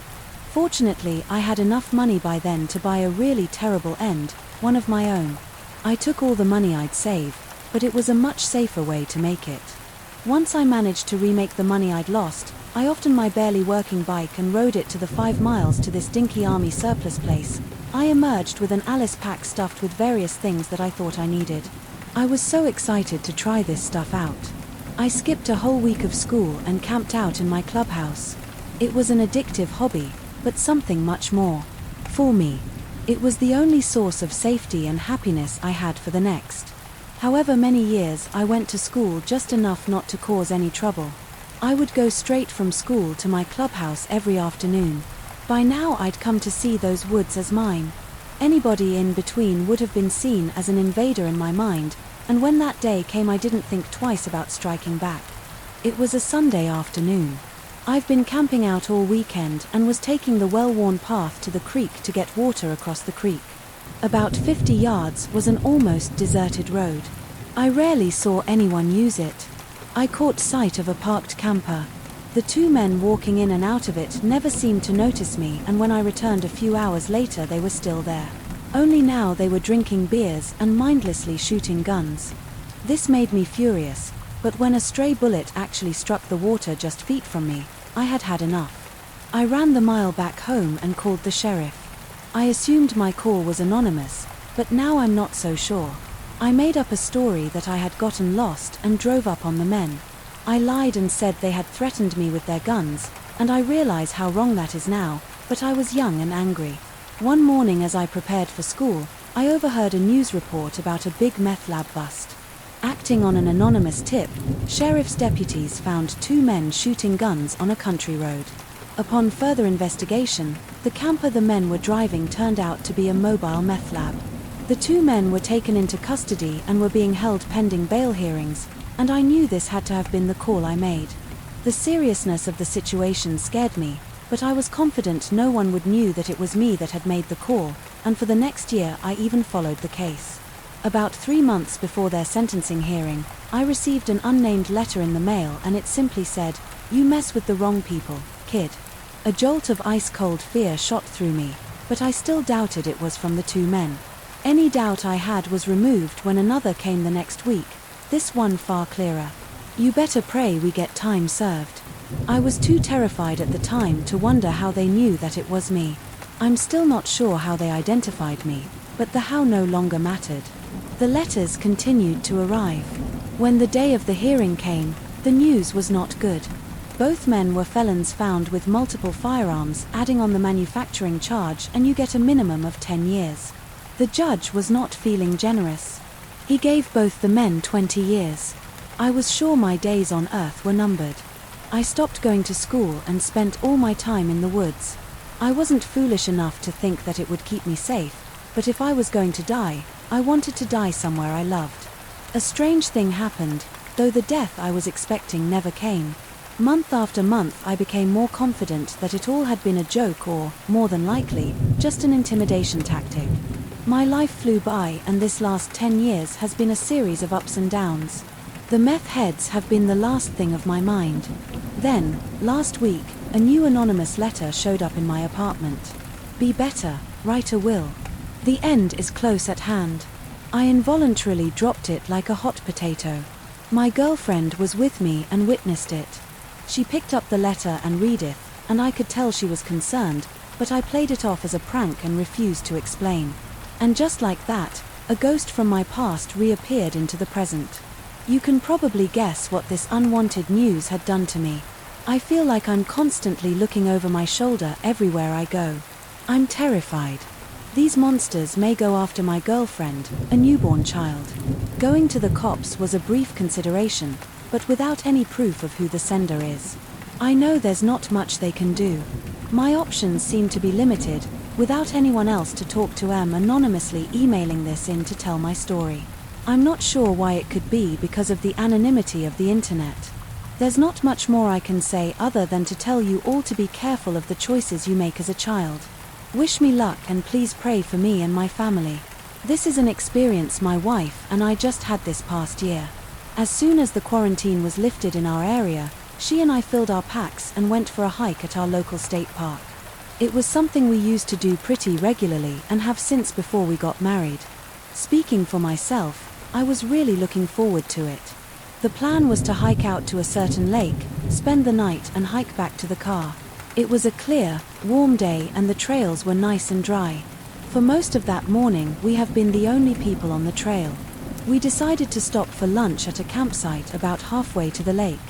Another couple must have had the same idea. They were sitting at the concrete picnic table and we asked to join them soon. The four of us were discussing what we had seen and where we were headed. The couple turned out to be newlyweds on their honeymoon. My wife, who's a hopeless romantic, loved to hear this. She proceeded to tell them how we'd met and some other sappy stuff I don't bother to remember. 2 hours passed and we finally said our goodbyes. We arrived to the lake about an hour before dark, tired and hungry. I got a fire started and Mandy, my wife, cooked us a small meal. While I pitched the tent, we sat around the fire cooking s'mores and eventually called it a night at around 10 p.m. I got up just before dawn the next morning and got the fire ready to make the breakfast. We repeated our roles from the night prior, except I pulled the tent down and repacked it. All the measures were taken to ensure the fire was completely out after cooking, and with that we took to the trail for the return journey. At 10 a.m. we reached the halfway point but chose not to stop. 2 hours up the trail we ran into the husband of the couple we'd met the day before. Strangely, his wife wasn't with him. Mandy asked him about her location and the man said that she'd become ill the night before and return home. When he said it he'd look nervous and couldn't look either of us in the eyes. Before either of us could ask anything else, he said that his wife had insisted. He finished the trip alone. It sounded a bit strange, but we had no reason not to believe him. A group of people came walking up about that same time and the husband excused himself to talk to them. I wasn't interested in trying any further. Their marriage was none of my business. I thought Mandy looked like she wanted to stay, but I reminded her of the obligations we had that night. She reluctantly agreed and we went on her way. We got to the parking lot not too long after and packed up our stuff. There were a few groups of people talking amongst themselves. As we pulled out of the lock, several more cars, including a ranger's truck, were pulling in. Once again, I thought nothing of it. We made it back home that afternoon and handled some family things. It wasn't until breakfast that we heard the news. I had grabbed a cup of coffee and sat down in front of the TV. I flipped it on just in time to receive a report of a dead female camper. When they showed her face on the screen, I almost choked on my coffee. It was a picture of the woman we had met just 2 days prior. I yelled out to Mandy to join me in the living room. I wanted to be sure what I was seeing. I didn't have my glasses on at the time and I pointed at the TV and asked, "Isn't that one of the newlyweds we met at the park?" She watched for a moment and let out a shocked gasp. Just then a wedding photo of the couple appeared on the screen. Mandy grabbed the remote from my hand and turned up the volume. According to the husband, the couple had been at a cliffside. That was a popular lookout. Amanda and I had been there once or twice ourselves in the past. They had watched the sun rise and, as they were preparing to turn and leave, the wife lost her footing and fell several hundred feet to the ground below.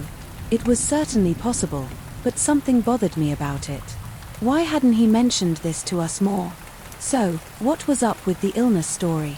It couldn't have been more than a few hours after the incident had occurred. None of his behavior made any sense. I know of something such as that happened to me. I'd have been a mess. We passed at least 15 people that morning and not a soul talked to us. It all seemed fishy to me. I was glad to see that Mandy agreed with me. It looked as if, though, her instincts had been right. Once again, just don't tell her. I said that after a long discussion about our responsibilities and the like, we agreed that we should contact the law enforcement involved in the case, and, as it stood, the husband isn't under any suspicion, not publicly anyways. I contacted the sheriff's office and told them what we knew. The deputy put us on hold for a moment and when he returned, he said someone may reach out to us in the future, but it's been almost a year and no one has contacted us. And this is what brings me to emailing you here. What do you think?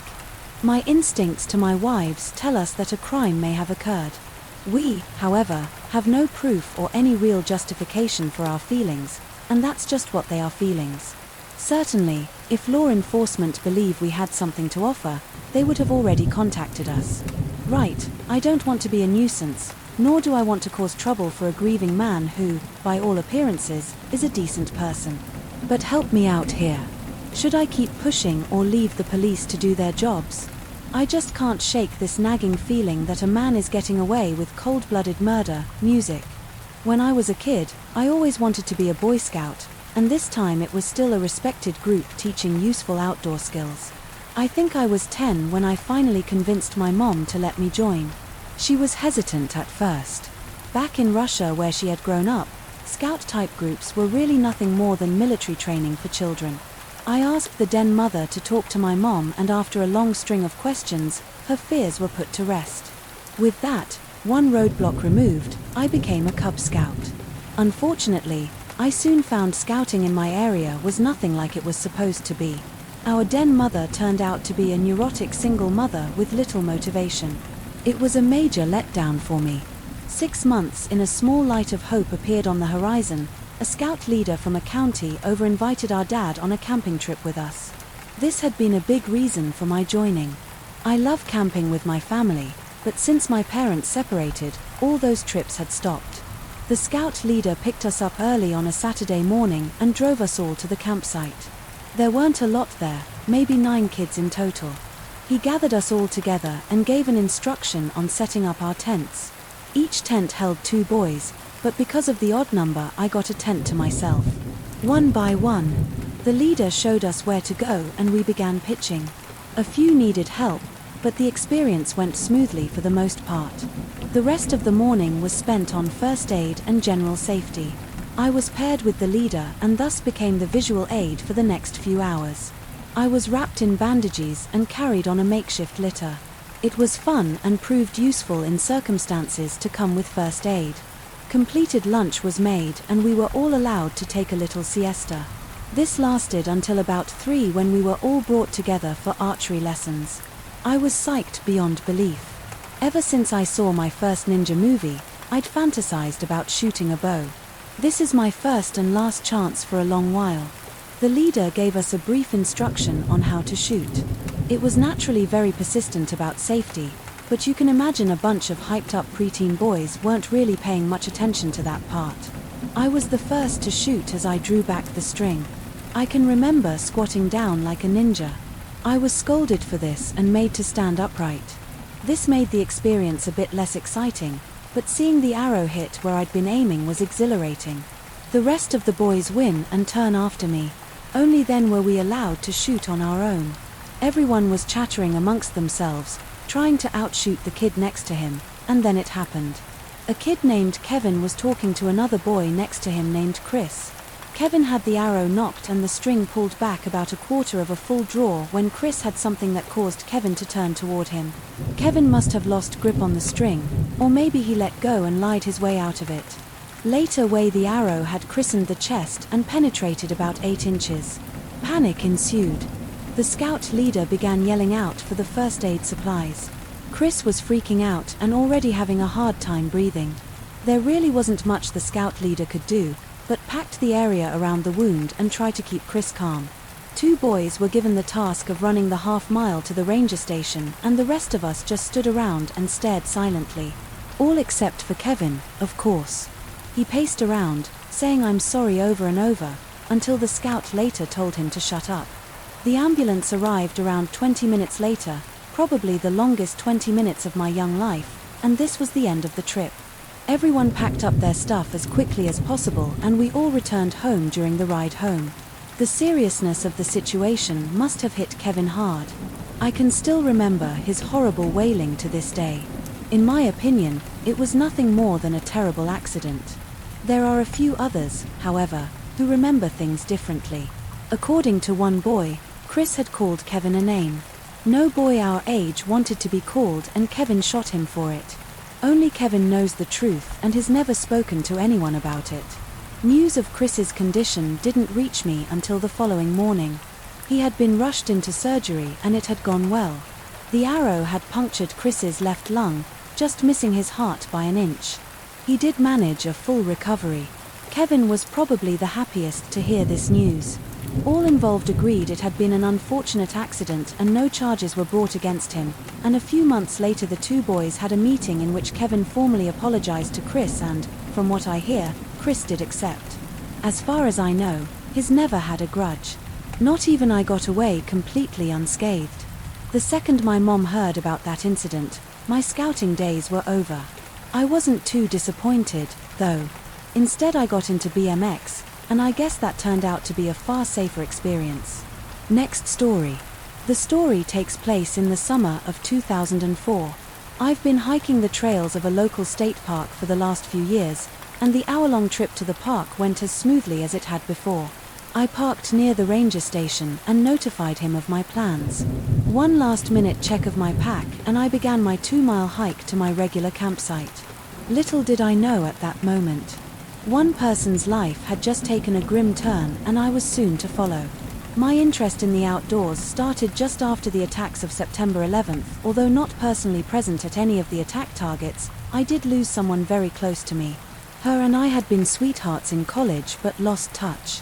The internet allowed us to be reconnected. We were planning on meeting for Thanksgiving and had been discussing the renewal of our relationship. I was beyond distraught upon getting the news and immediately began planning my own death. I got as far as packing a bag and hiking out to the spot. Something happened when I got there, though.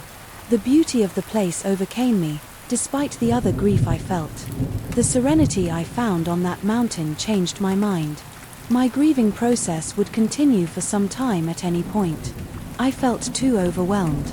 I fled back into nature and always made bearable again. So now we're back in the summer of 2004. By now, my retreats were a regular thing. Nothing of note occurred that first evening. The next day, I considered my options and chose to hike down into the canyons. These excursions often yielded a few stone points for my ever-growing collection. I knocked back some oatmeal and took to the trail. Almost halfway down the cliffside, a glint of light caught my eye. I couldn't locate the source. Soon another flash blinded me. I quickly recovered and caught sight of a pair of arms flailing about around 50 feet further down the cliffside. I jogged further down the trail to get a better view. It was a rocky outcrop off to the side that I jumped onto. I could instantly feel it beginning to give way under my feet. The fall felt like an eternity. I gritted my teeth in preparation for severe pain, but it wasn't as bad as I'd feared. Surveying my position from the flat of my back, I saw that I'd only gone about 20 feet. I rested there for a moment or two until I remembered what had brought me here. I tried to stand, only to realize my left foot was wedged between two large rocks. I pushed on the top rock and simultaneously pulled my leg. I got just enough space to drag my leg free. I returned to my feet and looked around for the rest of the person I'd seen. I saw a woman laying almost motionless off to my right. I carefully stepped down the cliffside until I reached her, and she looked dead initially, but her lips began moving and I kneeled down to her and began speaking calmly. I asked her her name. Her eyes slowly opened and a smile grew in her face. "I thought you were dead when I saw that rock collapse." A scratcher, you kind voice addressed me. "I don't mean to be rude, mister, but you wouldn't happen to have any water, would you?" I hastily dug through my pack for my Nalgene. The bottle was a little dented but showed no leaks. Slowly and carefully I placed the opening to her lips and poured a small amount in. I knew she may vomit if I gave her too much at once. For the next few minutes we spoke about how she ended up there. I would occasionally pour a little more water into her mouth. She was obviously in a great deal of pain, and I knew the longer I wasted talking, but longer she was from medical health. I told her of my plan and covered her with a fleece from my pack. Climbing back of the loose, rocky hill was harder than coming down. I was beginning to feel a lot of pain myself, especially my back. At first I attempted a hobbling type of run, but my knees wouldn't allow it. Instead I settled on a fast walk. The journey was long and painful, but I reached the ranger's posted just after 12:45 p.m. To his credit, he had a rescue team assembled within minutes. I had to settle for an ambulance ride and an overnight stay in the hospital. I think it was almost 6 p.m. when I saw the ER staff rolling her in. The wait wasn't over, unfortunately. She'd been taken into emergency surgery soon after arriving, and several hours would pass until I'd heard anything.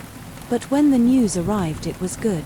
In spite of having a punctured lung, a concussion, a broken arm and assorted other injuries, she would go on to make a full recovery. My path to healing is a story for another time, but Shannon was her name, did reunite with her loving family and go on to start one of her own. Last I heard, she was living in Colorado with her husband and 3 sons, and I hope everyone will join me when wishing her a long and happy life. I'm just happy I could be there to help her through all, but she suffered. Music. So yesterday the scariest thing to have ever happened to me happened at my local Walmart. It was Black Friday and they had a printer on sale that my fiancé and I really wanted, and he wanted to pick up some other Christmas gifts that were on sale. We entered the store together and went to our separate ways to do our shopping. By the time I get to the printer, I know my fiancé should be coming back in soon, so I was going to stay in that general area. So I pulled my phone out to text him where I was going to be, and I pushed the cart right in front of the printer display out of the aisle because I knew people were behind me. The guy behind me walks past me and turns around to take a picture of the printer display. Naturally, in this kind of situation I move out of the way because I don't want to be in some random person's pictures. I'm not really thinking anything of it until he starts to hover there after taking the picture and does nothing, like he stands around with his phone still looking around, not sure what he wants to do, with his camera still on. At this point I'm just staying aware of what's going on around me, because I didn't want to get in people's way just standing there trying to decide if I wanted to wait there for my fiancé or go do some shopping. So I'm thinking to myself, man, this guy gets me, he doesn't know what to do either. But then he turns around completely to look at a pair of young boys' boxers and takes a picture, like you can see the click when a photo was taken, and he acted like he took the photo, but he didn't actually. Thought that was so strange. So I was like, whatever, I'm gonna get out of here to get done with shopping faster. As I turned to leave, I noticed that he is now starting to move and is moving his phone around. So I turn around and start to act like I'm not sure what I want to do or what to do. And what does this guy do? He stops moving and starts to look around like he's unsure of what he needs to do, and this is when I started to get a bit suspicious. The whole time I'm staring this man right in the eyes and facing his direction. In case he looks at me, I mean he was a few feet away from me. I know he knew I was looking his way and he wouldn't take the picture. It continued to look confused, and that's why I decided I'm going to leave. So I turn the opposite direction and start to walk faster, and I realize he is also walking behind me. So I come to a stop and turn around to face his direction. He proceeds to walk past me a few feet and I have my head turned to see him, and then he stops, turns around and sees me looking at him and walks past me to grab a printer. At this point, I'm silently starting to freak out. I decide to call my fiancé and ask him loudly where he was and when he was going to get back to the printers again. I didn't want to tell him what I thought was happening because I really wasn't sure. Maybe I was being paranoid. Right. There was an older lady trying to come down the aisle and I'm ignoring her, trying to act like I'm not paying attention to them and asking my fiancé where he is.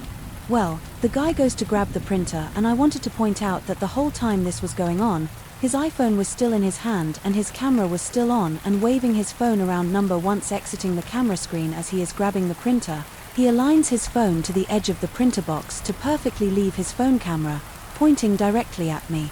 If you have an iPhone, you know you can use the volume button to take pictures. He proceeds to try and distract me to tell me that the older lady was trying to get through, all the while he was laughing and smiling to the lady talking about how he couldn't believe I was just standing there. He walks away with her, and that's when I started to realize fully that there's no way that what had just happened was a normal situation. It's also interesting that once I was asking my fiancé where he was and when he'd be back there, when they started to gather himself to leave, right? So I followed after the lady and apologized to her, saying I was scared. The man that was just talking to her was trying to take a picture of me. This lady said the man was talking to her about me and she basically ignored him. And he went the other way. That's when it clicked that I should just go ask the guy if he had just taken pictures of me. It shouldn't be that big of a deal if it's a misunderstanding and I'm just in his way. I wasn't in his way at all. Well, when I asked him, he looks at me all shocked, confused, and goes on to say what are you talking about? What, I was like, yeah, back at the printers, I thought I'd seen you taking pictures of me, and at the flip of a switch he lost his mind. He started screaming at me, calling me all sorts of crazy expletives, asking me what's wrong with me. Who do you think you are telling me to do? All sorts of terrible things. It went on and started yelling me, and at this point I was just like, just show me the pictures to prove you didn't. He refused to do it and again started screaming at me and that I can call the cops if I want to another customer who I'm so thankful for had left to get a manager. So when I tell him that I'm going to call the police, he walks away and disappears for about 5 minutes. I mean, it shouldn't be that hard to show me your phone. Either way, if someone approached me scared or wondering if they took my photo, I'd be confused, yes, but then apologized if I scared them and I'd have no issue showing them my stuff. At this point I was having a full-blown panic attack in Walmart and I couldn't breathe, almost gasping for air. All this time I'm on the phone with my fiancé, unable to tell him where exactly I am. All I could say was the close by the register, which really doesn't help because all the clothes are near there and he comes back. He turns to my fiancé and tells him to shut his mouth, and he starts freaking out again. He's doing all this in front of the manager at this point and he says to hold on and makes a call to his apparent girlfriend to come, beat me up and my fiancé because I said he took pictures of me when buying a printer. He seemed really weird and didn't seem to know exactly what he was saying to her. At this point security comes because he's threatening to hurt us and takes him somewhere else to get his side of the story. When the police actually do show up, they take his story and look through his phone and then take mine. They informed me they found nothing in pictures recently deleted or texts of me, but we all know he probably already deleted whatever evidence he had when he ran away when I threatened to call the cops or any other apps he has.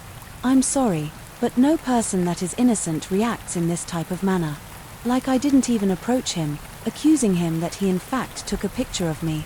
I just asked him if he took any pictures of me, and when he didn't understand what I was saying, I just explained what I thought I'd seen. The police informed me that he will be charged with disorderly conduct. I'm not sure if this means he was arrested or not, because I had no idea where he was when the officer left me. I'm sure some people will think I'm over-exaggerating or something like that, but anyone who knows me in these kinds of situations, I will usually ignore the person and pay them no mind. Like the other day, some dirty, gross old man was saying something really perverted to me as I was bent over doing something to the car's floor mat, and I ignored him then left.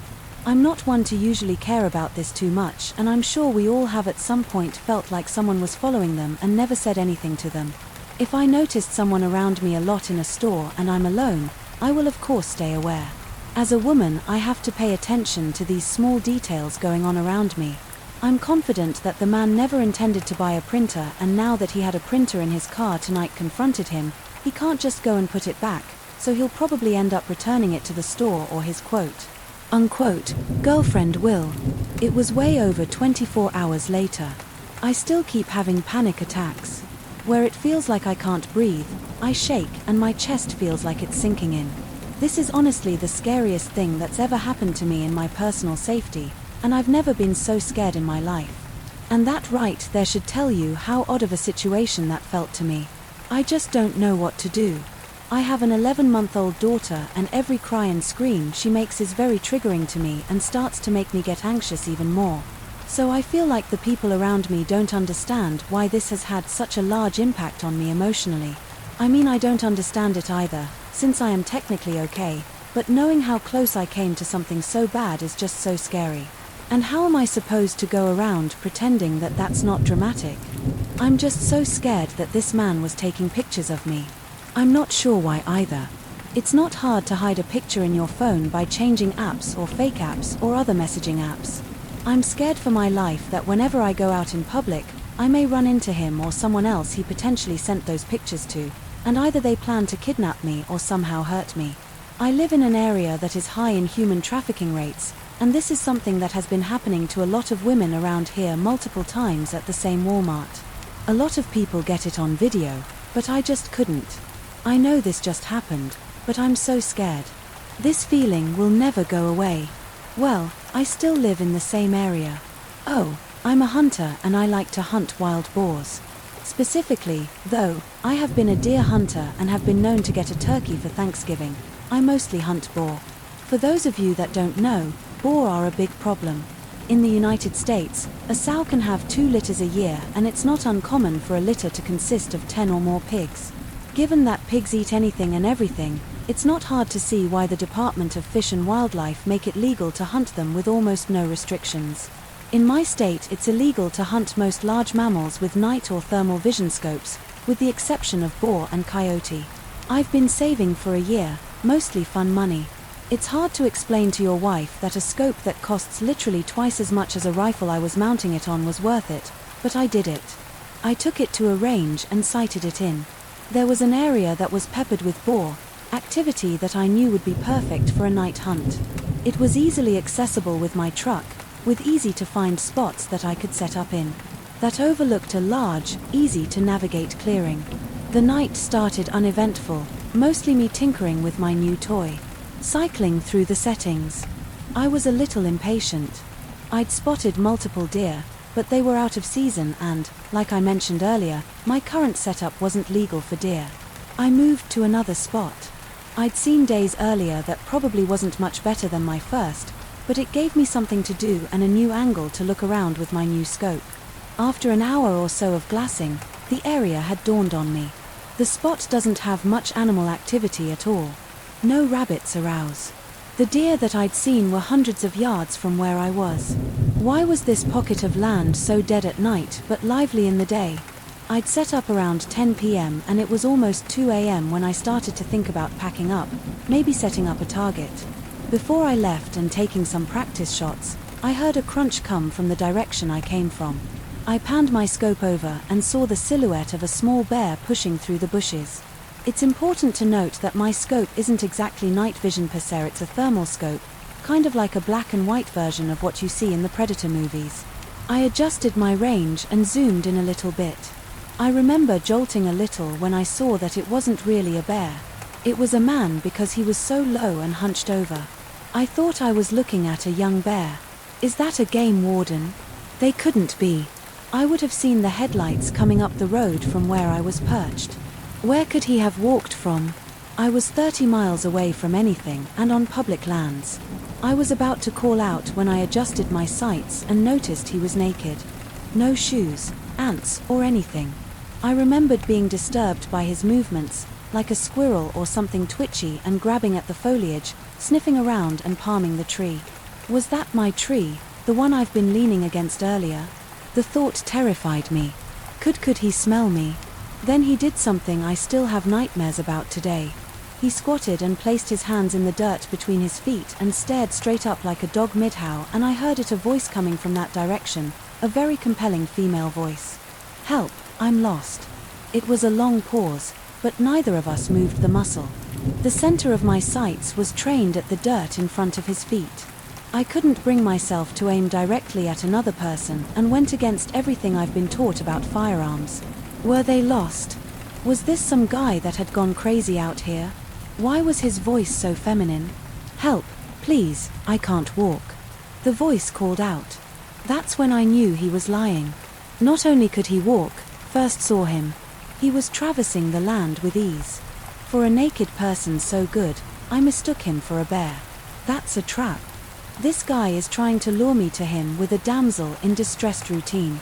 Luckily, the lack of activity before had caused me to pack up most of my gear.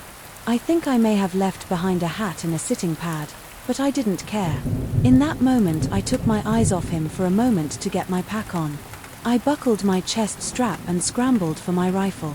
To my horror, he was in the same position, but his face was staring in my direction, and I swear I saw a smile.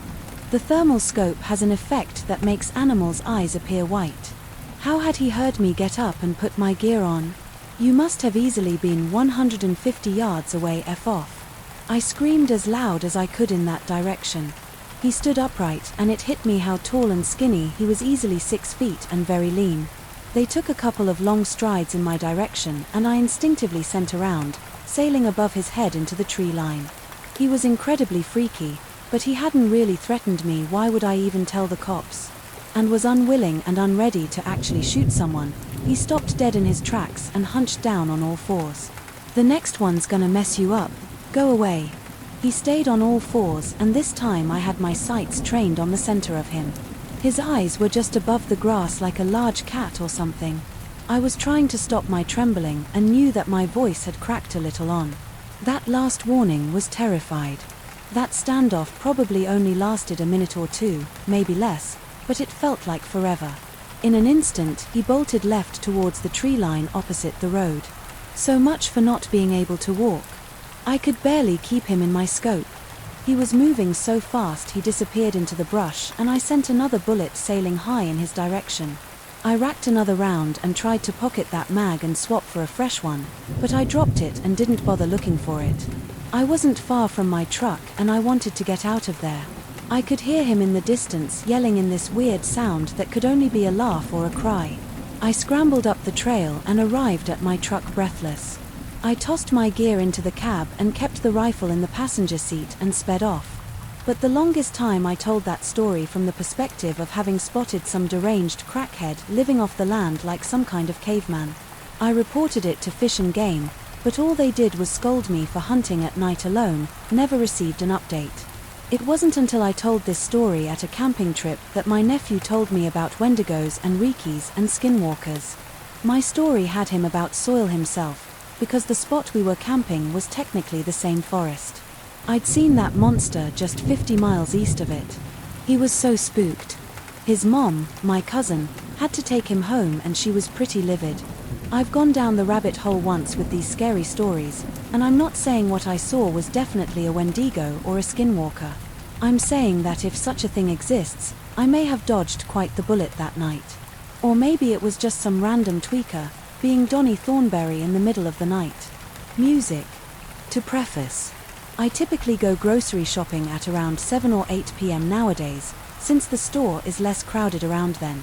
However, I try not to go unless I have to, because 1, COVID, and 2, being out after sundown doesn't feel comfortable for my safety. I'm a 5-foot, 110-pound woman.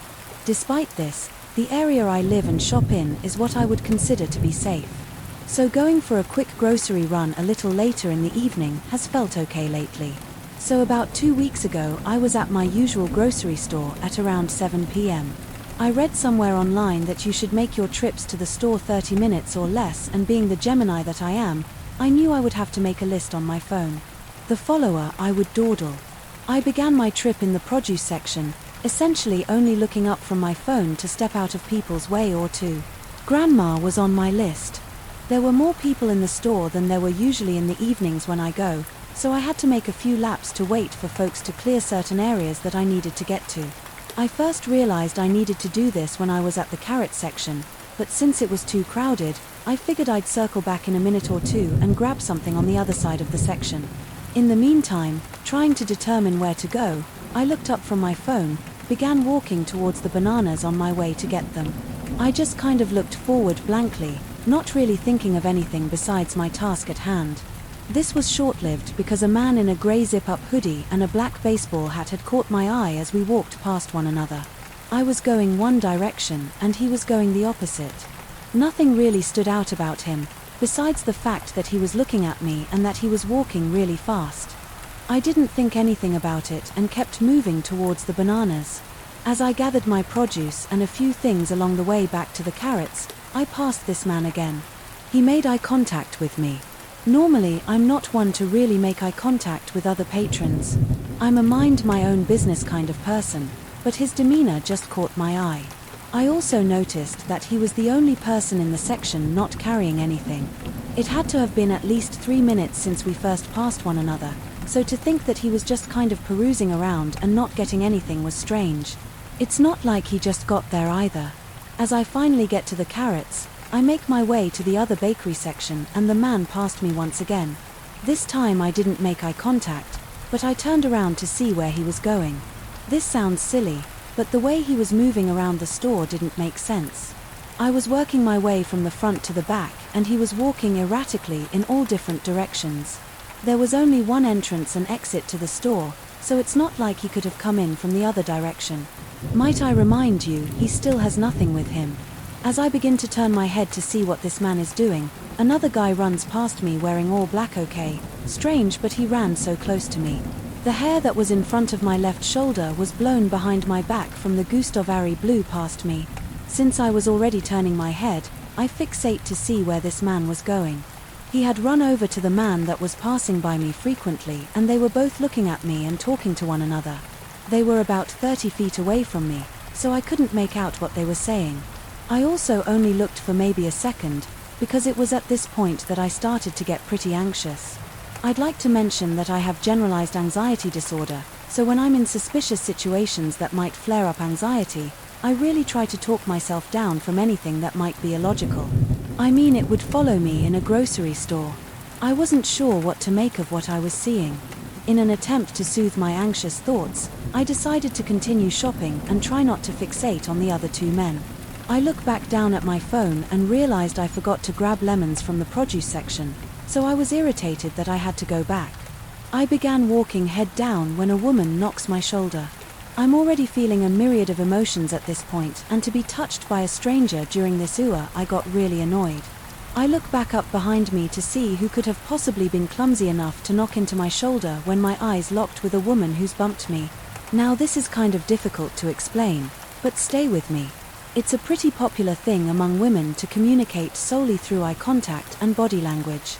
Now I know that all people of all genders do this, but for women specifically it's different. I've been out with friends that have told me save me from this creep without saying a single word. So despite the mass and the distance between us, something in me told me to listen to her. She rolled her eyes downwards towards the floor as if a ball were rolling past our feet and the exact direction of the men that were looking at me and lapping me. She didn't look directly at them, but I knew she was indicating she was about to say something about them. She looked back up at me and the whisper shout told me heads up. My stomach sank. I knew I wasn't just being paranoid. Someone else had noticed that something weird was going on. I walked past her to her right and said to indicate that I understood what she meant. It was at this point that I needed to get out of the store without looking, panicked, or raising suspicions. When I told my boyfriend the story, he questioned why I didn't just leave right then, and there first off, I had a basket full of produce that I needed to pay for second. I didn't want to raise suspicions or alert these men as to why someone they're following is suddenly making a run for it, so I swiftly began to navigate the aisles to gather a few more things on my list. As I moved through the store and looked down the aisle to see what items were where, one of the men were in each aisle walking towards me. Every aisle I went down, one of them was there, and I started to feel terrified. I decided it was time to go. I went to the self-checkout and hauled it out of there. I did my best to appear calm, but I know I looked frantic. Since it was dark outside, I didn't feel comfortable walking to my car by myself. Once I was done, I approached these 3 employees chatting amongst each other. I luckily got the attention of a female store manager and thought on my feet. I told her that my ex-boyfriend was in the store following me and I needed to be walked out. In hindsight, I probably just should have alerted them on what actually was going on, but I wanted to get out of there. No questions asked, and she didn't ask questions. She said, "Oh okay, I'm getting security. Walk you to your car," and as the guard appeared from the back of the line waiting to use the self-checkout, so did the 2 men. They made eye contact and broke left and right. One went left and one went right. When I tell you, I almost soiled myself. My God, my heart was in my throat. Luckily, I didn't see the men outside. The last I saw them was by that self-checkout. The security guard so kindly walked me to my car and made sure I drove away, which I'm so grateful for. I called my boyfriend sobbing, since my anxiety was so high at this point, and he advised me to take a different route home and make 4 right turns if I thought anyone was following me. For precaution, I stayed at a friend's house that night because I was so anxious. I'm so grateful nothing happened to me and that I am here, but I cannot thank the woman who warned me in the store enough for validating my suspicions.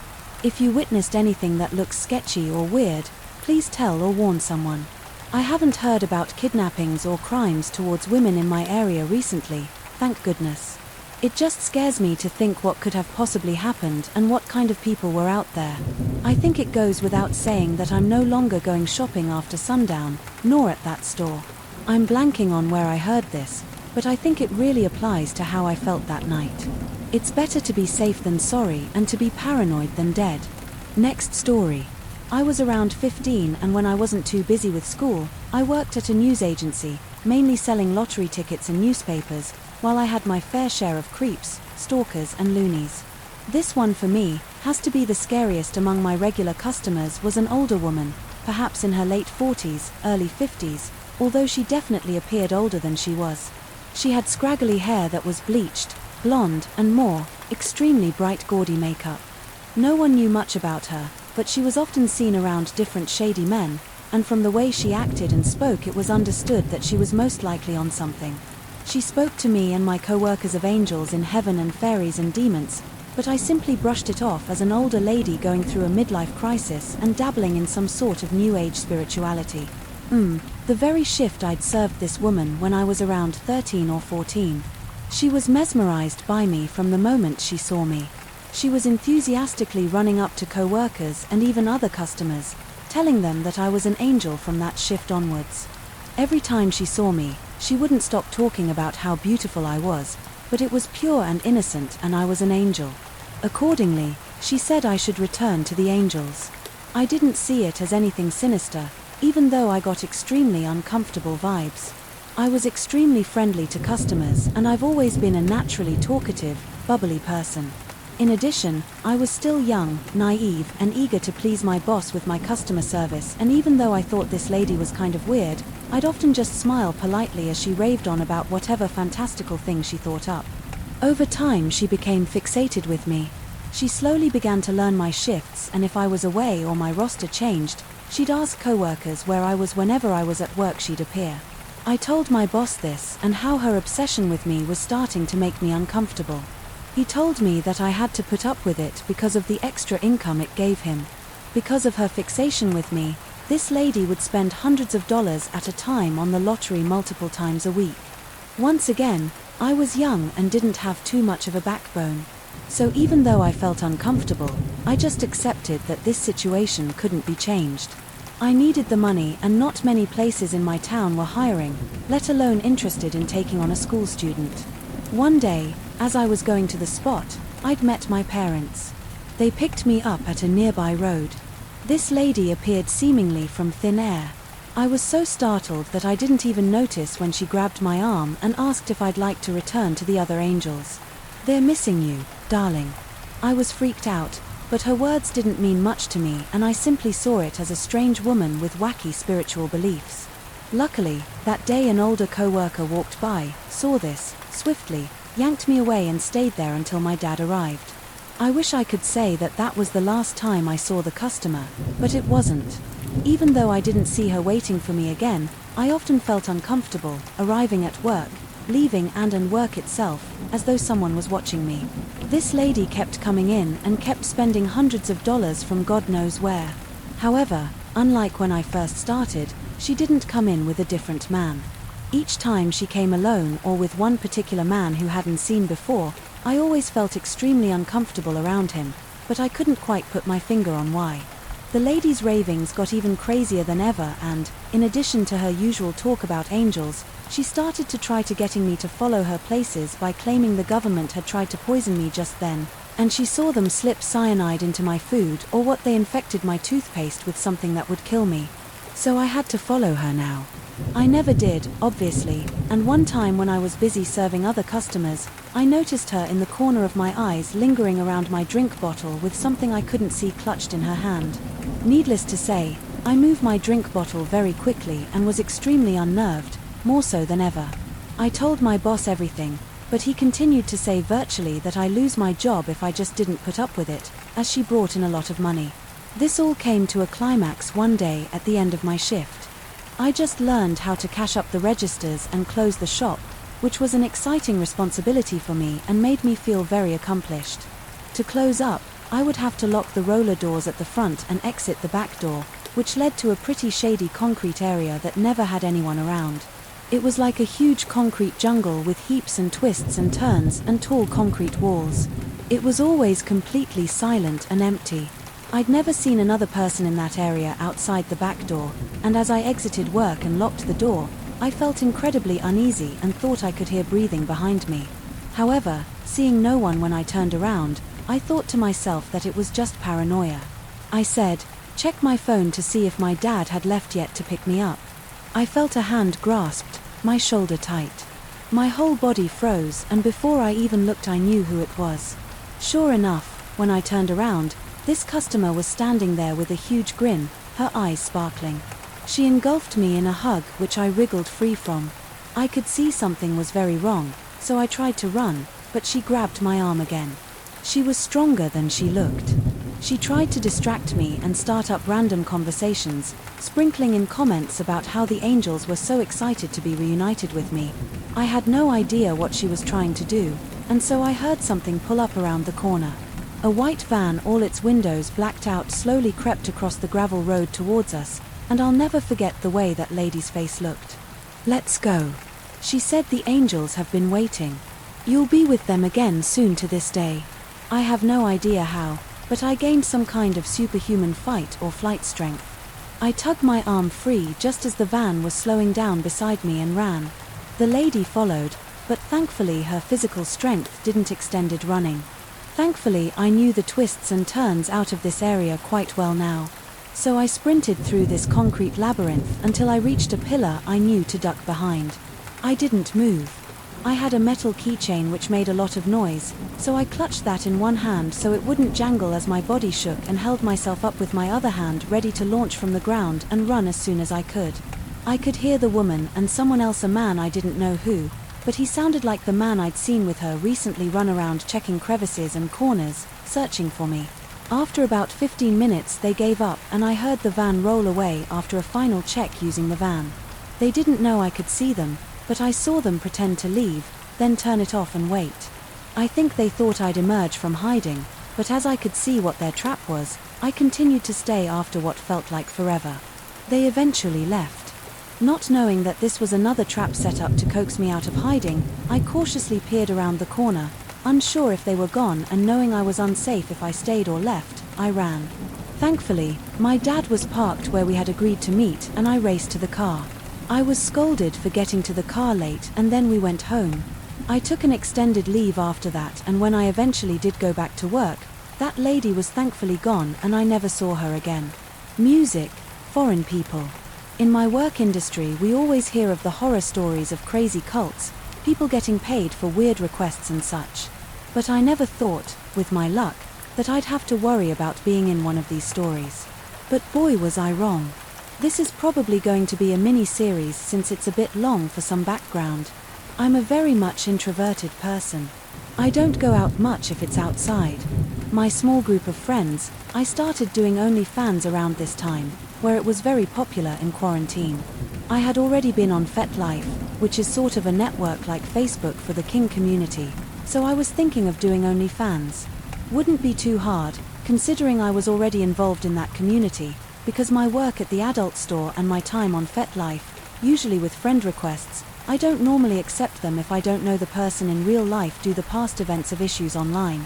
My red flag radar was fairly used to sensing something was off if I was in danger.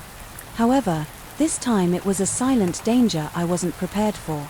I had begun posting regular content on my account and was told to make a Twitter from my fanbase for my work, which made sense. At the time, I was fairly new to the idea. I was logged into my vet to check my messages for the day, and a new friend request popped up with a message. Thank you, insert my name on Fat for taking the time to read my message. We'll call him Wolfie, excited to help you with your OnlyFans, because I see you have potential and I can help. Please feel free to message if interested in working together. Wolfie. I wasn't sure why the message came off so proper, with the tagline of something to the effect of join us. It's been a few months, so my memory is a bit fuzzy to all the exact details, because I mainly wanted to block out as much as I could. I started looking at the profile to see if I could find any reason not to add them to my account, because I was fairly new to having people I didn't know as friends. I saw that he was in a pack with several other women and all different age groups, and that we all had an OnlyFans and modeling in common, which wasn't something that was alarming to me. I added him back, and shortly after that began the introduction into the cult. I slowly started getting more messages in my inbox about how they could help me, because I was now one of the pack. I didn't think it meant anything more than being friendly. Something in the back of my mind was telling me to be careful, but as stupid is as stupid does. I painted no mind, and I wish I had. Now, in retrospect, when I was at work, Wolfie would blow up my inbox with messages saying he added me to a group on Twitter that was special because it had all of our pages in it and we had to do a chain off. If one girl posted about her OnlyFans, we had to share it and keep the pack happy, which seemed harmless in my mind. That became an. Every hour a new post was made and we had to share and do the same in return for hours. I thought this was normal for Twitter because I hardly ever use it. I was put in two chats, the main chat and the one with just Wolfie and his wife, because she wanted to see if I was a good match for their pack. He would often send me photos of them in bed and say things like, "One day you'll be in the middle of us where you belong." Mind you, I'm in a relationship with my partner of 8 years at this point, so I wasn't sure if he was just kidding or not. He would send me messages of him telling me how to post my pages, my photos, and anytime I had updated my FetLife with new modeling photos, he was the first to comment, "This is my cub, appreciate her, or I'll end you," things of that nature. I get the whole being alpha thing, but it was just getting creepy to me that just seconds after my post went live, it was already getting attention. To my knowledge, there isn't a way to get notifications of someone's posts on that specific site like Twitter, unless he had my page open. Waiting. I started to feel more strange vibes when he started sending me messages via his wife and her, telling me someday we were all going to get a place in the middle of nowhere. No one would find us and we'd all do this, work together and live together in this wolf alpha-based lifestyle, which sounds like a cult. Now that I'm actually writing this, there were 4 other girls that were all doing the same thing, listening and doing everything their alpha said. A few days went by and Wolfie started making me feel really uncomfortable. He posted a writing of his own on this page and made sure to tell me in the group that I was his favorite new little cub and that this was for my own good. The writing was about how he loved me and told me to be in his outfit and wait for him in my room for him. He snuck into my apartment and attacked my partner, beat him close to death and brought him up into my room. He wrote, "I had to choose who I love more." He wrote, I chose him over my partner, and that he then dominated me and killed my partner, and I was stolen away to live with him in his pack forever. My stomach had dropped out of my body as I reread the story. He made up the details in my apartment. He couldn't possibly know the things about my home. Nobody knew, unless they were in my home, scared me. I was on edge for days because I didn't have a clue how he knew these details. My skin was crawling. I told him I didn't know how I felt of this story, that he fantasized about me and his world. I knew that this was the reason I had to run. Wolfie kept showing the rest of his back the story and had me under his list of relationships as his submissive and in a parley relationship with me and his wife. My skin for days was crawling with the fear of me not knowing how he knew all the things he knew. I never posted about my home. He saw a post of me in a bad mood from a disagreement, but that obviously couldn't because he just wrote some really messed up fantasy murder about me. Was it? The rest of the week I wore oversized clothes and cried on and off because I was terrified to be alone in my apartment. I showed my partner and friend and they both agreed that this was not something I would be able to handle my own.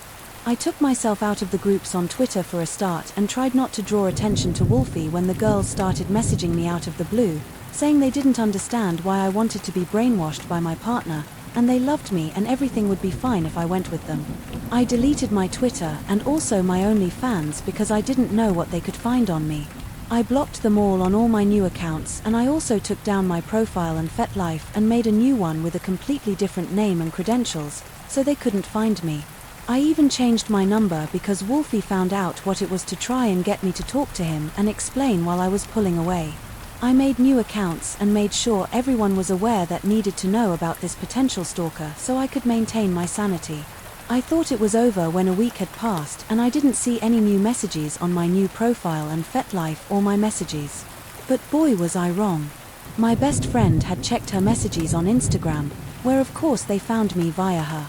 He asked if she knew where I was and if I was okay, because it disappeared out of nowhere. I thought I escaped the nightmare. I went on to my Instagram. I had made and had a few different messages from him about him coming to get to rescue and save me.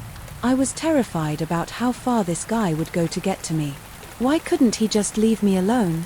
I blocked him again in countless times of changing my names and such. I had finally reached a point of just getting into the habit of bringing my knife to work in my boots and locking my deadbolt when I was alone, because I didn't want to be afraid anymore. This was almost a month of me being terrified out of my mind. I made one last post to my fat life about him, so all my following could see that I was in actual danger, and I was done being afraid and openly said that if they were wanting to come for me, I'd be ready with law enforcement and such. And thankfully after that post was made public, I went to check his profile to see if it was still up and it was gone. It's been a few months since this had happened, and thank God I haven't had any weird messages or my friends getting anything weird from this whole thing. I wish I would have listened to my intuition about this in the first place. Maybe then it could have all been avoided. Thankfully, I am safe from this insane wolfpack cult. Oh, permit to late 2018. I worked at a grocery store/deli, and worked in the deli bakery area towards the end of the year. I had just gotten out of a 2-year relationship. It hit me pretty hard, so I was in a funk because of it.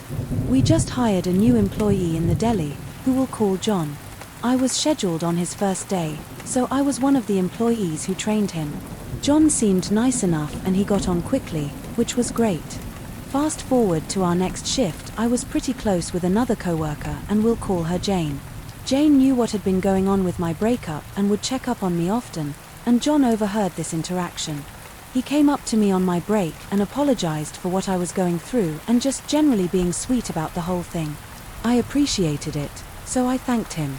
I don't think at this time he was trying to be weird, but if I knew, then would I know now I wouldn't have entertained it in the slightest. After our next shift together, it was raining pretty heavy. A rainy day in mid-November, where I live is typically pretty cold. At the time John didn't have a car, but he was within walking distance about 10 minutes of work. Side note, my fatal flaw back then was that I was, and am, way too nice to people.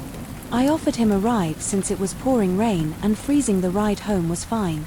He thanked me and told me he'd see me tomorrow. This is where stuff starts to hit the fan.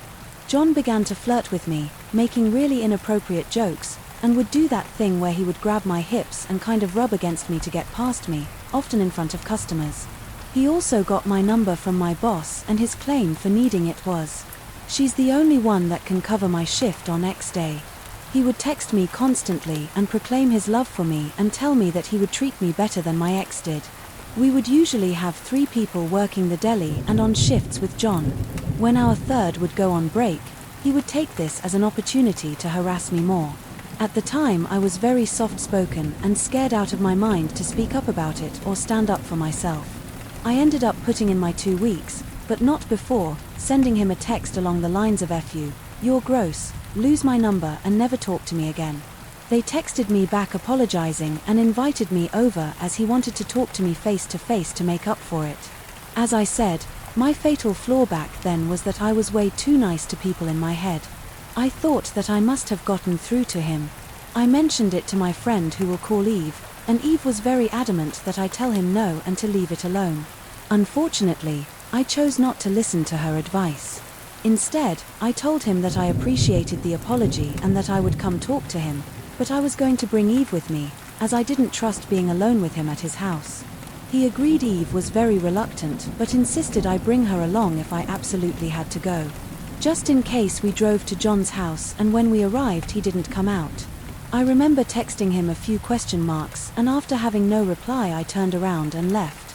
He then texted me apologizing, saying to come back and talk to him in his car. Against Eve's better judgment, I turned around. I pulled back into his driveway and got an instant feeling of dread. Something absolutely did not feel right. I threw my car in reverse, but before I got the chance to move, his dad and his 2 brothers hopped out of the car and surrounded mine. They began pounding on my windows, trying to open the doors, and stood behind my car, so I couldn't leave. Eve and I are obviously scared out of our minds at this point. I got a surge of adrenaline and didn't care who was behind me. I floored it out of the driveway. Thankfully, nobody was hit, but I sped off. I pulled into the parking lot of my work to collect myself and pulled my phone out to block his number. I then noticed a car speeding into the parking lot of my work, and they tried to surround me again. I don't know how I managed to get out of this, but I did. I then began getting calls from random numbers, I assume his dad and brothers, and they began threatening to kill me and say that they were armed and planned on shooting my tires. They followed us for quite some time, and Eve called the police. We were instructed to pull into a nearby gas station where an officer was already waiting. I did make a report, but they told me that ultimately there was nothing that I could do or that could be done. I didn't end up reporting this to my manager, who told me that they couldn't do anything either. As it happened off company property, which is only half true, I didn't stay my full final 2 weeks. John continued to harass me anonymously for months after this, and law enforcement refused to help me. Their excuse was that nothing could be done unless he acted on his threats. Whenever I would visit the area, he would somehow always find me and follow me until I would get onto the highway. I will admit that this is mostly my fault for being so trusting and thinking that John actually wanted to speak with me and be civil, and I should have listened to Eve from the get-go. It isn't my fault for being harassed, but I shouldn't have been so trusting because I could have avoided the majority of this problem. It's been nearly 2 years since this happened, and I've not heard from nor seen John since. I just hope that it stays that way. Next story. The story happened when I was 17. Now I'm 21. I used to live in a small city in France with my mom and my dog, in a little neighborhood where almost everybody knows each other. There was mostly old people living around me, but a few weeks before my story happened, a family moved in the house next to mine. I don't remember seeing them. I just heard children laughing and playing in the yard. Sometimes every year in January my mom goes on holiday for a month in different countries, so my grandmother, who lived 5 minutes away, used to come and stay with me at my home. But this year I was old enough to stay alone, so I did. I wasn't really sociable at this time, but my best friend was. She was always trying to make him meet new people. So we decided to take advantage of the fact that my mom was away to do a party. In my place it was more like a pregame than a party, because everybody was going to the club after this, but I didn't want to go with them. I never really enjoyed it. Then the city center was far from home, so my plan was to just invite everybody, make some friends, have some drinks, then go to bed. The night came and everybody arrived. We were 3 girls and 5 boys. I was having a good time, even though I was a bit stressed that someone breaks into the house or something or gets sick on the carpet. But none of this happened and we were just sitting on the terrace chatting and drinking with music. Then we heard a knock at the door. It was about 11 p.m. when this happened, so I thought it was just a neighbor coming to complain about the noise. I told everybody to stay quiet and I turned down the music. One of the guys opened the door to see who it was and then came to me saying, "Hey, there's your new neighbor at the door. He wants to come in and party with us." I was confused, so I went to the door to see him. There appeared a man. He seemed like he was maybe 35 years old, bald glasses, not tall but a bit corpulent, with a bottle of Jack Daniels in his hand.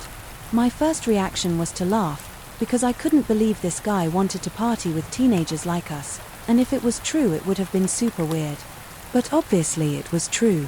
He told me he was new here, so he didn't know anybody. He was happy to see some young people and just wanted to share a drink with us, what I could understand because, as I said before, there really was a lot of old people around. I thought maybe we all looked older than we really were. So I told the man everybody in the house was under 18 and made him understand that he really wasn't welcome here. But everybody thought he was just trying to be nice and didn't see it as wrong. So I was influenced and decided to let him sit in the terrace with us. I still didn't feel very safe, so I told him, "Please just don't go into the house." One of the guys told me not to worry and that he'll keep an eye on him. The night was going on, everybody was having fun and finally nothing appeared to be that strange. The man was talking with everybody about basic stuff, making jokes, laughing with the guys. It just seemed like a nice fella, even if a bit lost. Stay with underage people when you have your wife and children probably waiting for you next door. That was just my opinion. I started to relax and enjoy our time. Then, at about 2 a.m., it was time for everybody to go to the club, for me to clean up a bit, and then I was going to head to bed. They all left at the same time and the man left too, saying he was going home. We've been on the terrace most of the time, so the cleaning was fast. I closed the windows, locked the door, at least I thought I did at least, and went to bed watching Pretty Little Liars to fall asleep. 1 hour later I heard a noise. Remember when I said I had a dog? Well, his tiny paws used to make a tip-tap noise when he was walking on the wooden floor. But I was so used to this noise that this time I knew it wasn't him walking on the floor. My room was on the 2nd floor, up on the ground floor. So I went out of bed, ran down the stairs and stopped. The man was here in the middle of my house staring at me. This maybe lasted 2 seconds. Then it ran out of the house and smashed the door behind him. I called the police straight away to tell them what happened. They told me to close my door, and that was it. I was paralyzed. I didn't know what to do. My mom was at the other end of the world and didn't know I was having a party at home. So I called my dad, who was living 10 minutes away, but he didn't answer. I took my fluffy shoes, closed my door with a key and decided to run as fast as I could to my grandma's apartment. I barely had clothes on, running in the middle of the night, hoping that the guy wasn't following me. When I arrived, I didn't want my grandmother to have a heart attack, so I just stayed in the hallway, lying on the floor and waiting for the morning to come. I called my friends to tell her she was shocked and told me she was coming back to me, but she had to wait for the first bus about 6 in the morning. When the sun finally came up, I went back to my place and all the people who were there with me arrived too. They were determined to confront this neighbor. They knocked at his door, but he wasn't gonna answer, so they broke his front gate, which literally fell on the floor. It was made with some terrible wood, so pretty easy to break, and then the man came and started shouting and one of the guys punched him in the face. But that felt good to see. After this, everybody went home. I put my ideas back to place and went to the police to make a complaint against him. The police officer told me he was going to see him in the afternoon. After this, my dad asked why I called him at this time of the night, so I explained what happened and he went to see the man too. The problem is the man didn't say the same version of my dad, and to the police at first he said he forgot his wallet in the house, which is impossible because I made sure that he didn't put a single foot inside the house. Then he said that he thought the party wasn't over, which is also impossible because he left at the same time as everybody else and knew I was staying home alone. I still don't know why I came back, and I'm not sure I wanna know. Music. I've been dating this girl for a while now. Her name is Isabel, and we've been going out for over a year very soon, and all's going well in that regard. However, when we first met, she told me about a less than ideal ex-boyfriend she had a couple of years before she had met me. They still went to the same school, and he ended up going to the same university as us after we graduated high school as well. Apart from that, all three of us went to the same church, meaning there was a lot of opportunity for him to meet us. There were creepy encounters with him. Jose, being his name, started a little before we graduated high school. After he heard we were dating, he was furious, even going as far as to try and say I was abusive on Twitter, but nobody believed him, given his accusation was complete nonsense, and he was notorious for doing the same in the past in order to keep Isabel from talking to other guys when they were together. That's just the beginning, though it started out small at first, seeing him at the mall whenever we would go out on dates. After a while, it seemed like a little too much to seem like a coincidence, though. He started showing up to our church, which, although wouldn't ever really be abnormal, he all of a sudden joined the same youth ministry as well. Seemed as if, though, he was trying to get as close to us as possible at times. There was one instance I remember very specifically, at a grad party. Everybody was invited to, everyone was in the backyard, and I remember looking across the patio and just seeing him staring at me and Isabel from the other side. His eyes didn't move and his breathing was very heavy, as if, though, he was angry, anxious, or both. It didn't try anything that night, though, probably because some of the other people that were there that night, after I left the party and dropped off my girlfriend at her house for the night, I saw a black car following me for the majority of the way home, which I didn't really think much of, and not to sound like that guy or anything, but I wasn't too worried about it either. I'm fairly well built and I've done martial arts for well over 6 years. The next day, that same car was telling me almost the whole day while I was running errands. Things got a little heated. In the afternoon, though, I was sitting in my car outside of a store waiting for a curbside pickup. When he parked a few spaces down for me, got out of his car and came up to my window. He started yelling at me, saying I would never be good enough for Isabel and that she still loved him, no matter what I thought, and that he was going to make sure that she and I were never together. I just tried to ignore him. Starting anything would have probably been a bad move, given that he hadn't even touched me or my car, but I was still a little heated after heading home. It was already pretty late, so I just played video games for a while till I was tired enough to go to sleep. When I was walking back to my room, I saw him from my window just standing there on the sidewalk, looking right at me. The only reason I knew it was him was because the light from one of the street lamps. My parents had also seen him and asked me to go check it out, since they aren't the youngest of people and wouldn't be able to do much, rather than yell at him to go away. But as soon as I walked out, he just got in his car and left. This happened every night for about 3 nights straight. The last night I ever saw him was unlike the others, except this time he didn't leave when I went outside. In fact, he started walking closer to me. I didn't notice until he was a lot closer, but eat something in his hand. I couldn't tell what it was, but it looked like a fairly large knife you would use in the kitchen. Adrenaline kicked in and I ran back into the house and told my mom to call 911, after which I went back outside. He was just there in the front yard waiting. When I stepped outside, he said, "Isabella belongs to me and I'm gonna make that happen." No matter what, he ran at me with a knife, but muscle memory kicked in and I had him pinned down after that. The cops came shortly after and I explained the situation to them, after which he was immediately arrested with a couple of different charges that I don't quite recall right now. One other thing I do remember, however, was what was inside his car. When the police came, they also searched his car to see if he had anything else I should have been worried about. They found a bunch of tape rope, another large knife, a handgun, and a camera.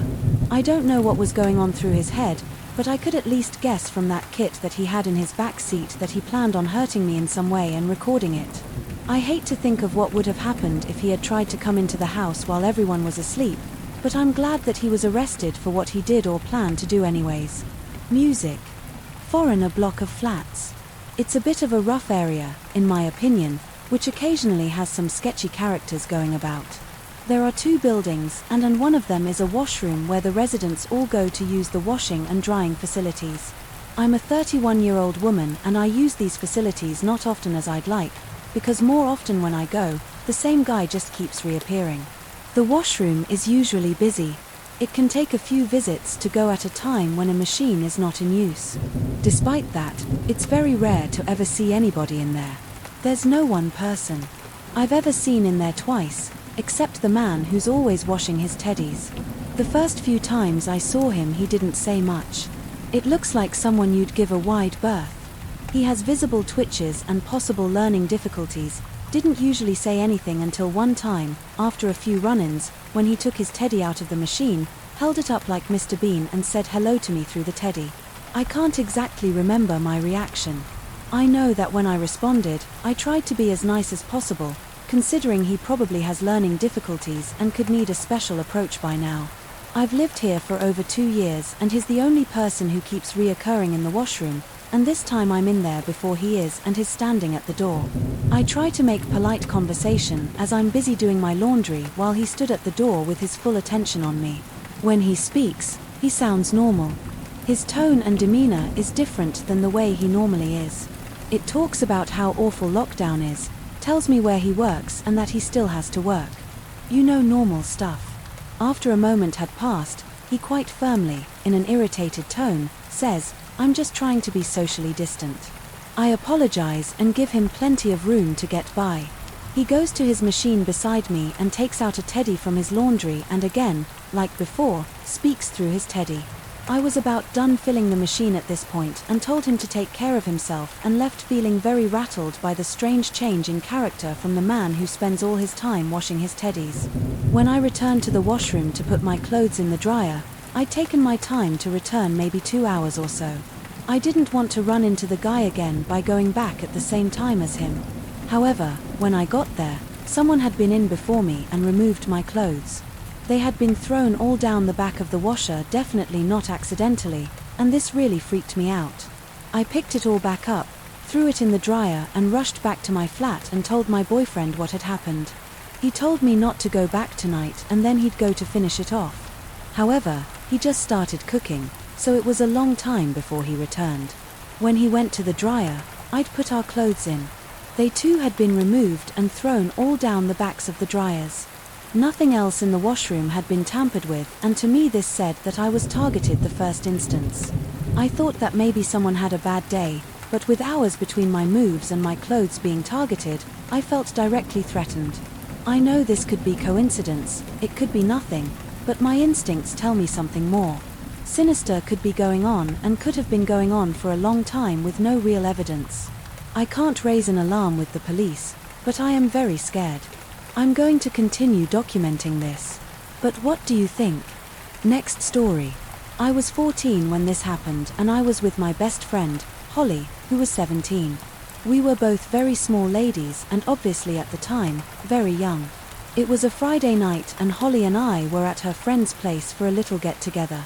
Despite being underage, we drank way too much and by the time we decided to go home at midnight we weren't very steady on our feet. We live in a small city in Canada and for the most part it was pretty safe. I was spending the night at Holly's place and since we were both drunk we took the short bus ride home. The closest bus stop was about 1 kilometer from her place. The bus stop is a park and ride, so there was a well-lit parking lot and the rest of the walk was a quiet residential road with no street lighting. We walked this route heaps before and didn't think twice about walking it.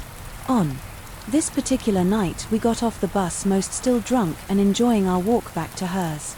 We walked through the parking lot, which had a few cars parked, and started into the darkness. Everything was pretty ordinary thus far, but I noticed Holly got quiet and started to walk faster. I figured she was sobering up and keen to get home, so I started walking faster to keep up. She looked at me seeing I was oblivious to my surroundings and told me she thought someone was following us. But looked back to see a person walking behind us but a decent distance away. No one else got off the bus with us and no one was around when we got off the bus. So we reckon this person came from the parking lot. We both started to sober up real quick but tried to rationalize the situation against our gut instincts. We looked behind us every few seconds to engage the situation and could see the person was gaining on us. We could now make out that the person was a full-grown male. We were both starting to panic and run scenarios through our head when Polly told me that we needed to run because, when we looked back, he had a bat. We both started running and, as I did, I looked behind to see that this dude did in fact have a baseball bat. I can't remember if he was running too or just speed walking, but he was still following us. I remember feeling this horrible urgency and panic overcome me and survival instincts kick in. Ollie and I both knew we could not stop running until we were inside the door locked. No, from running track that if you look behind while you're running, you slow down.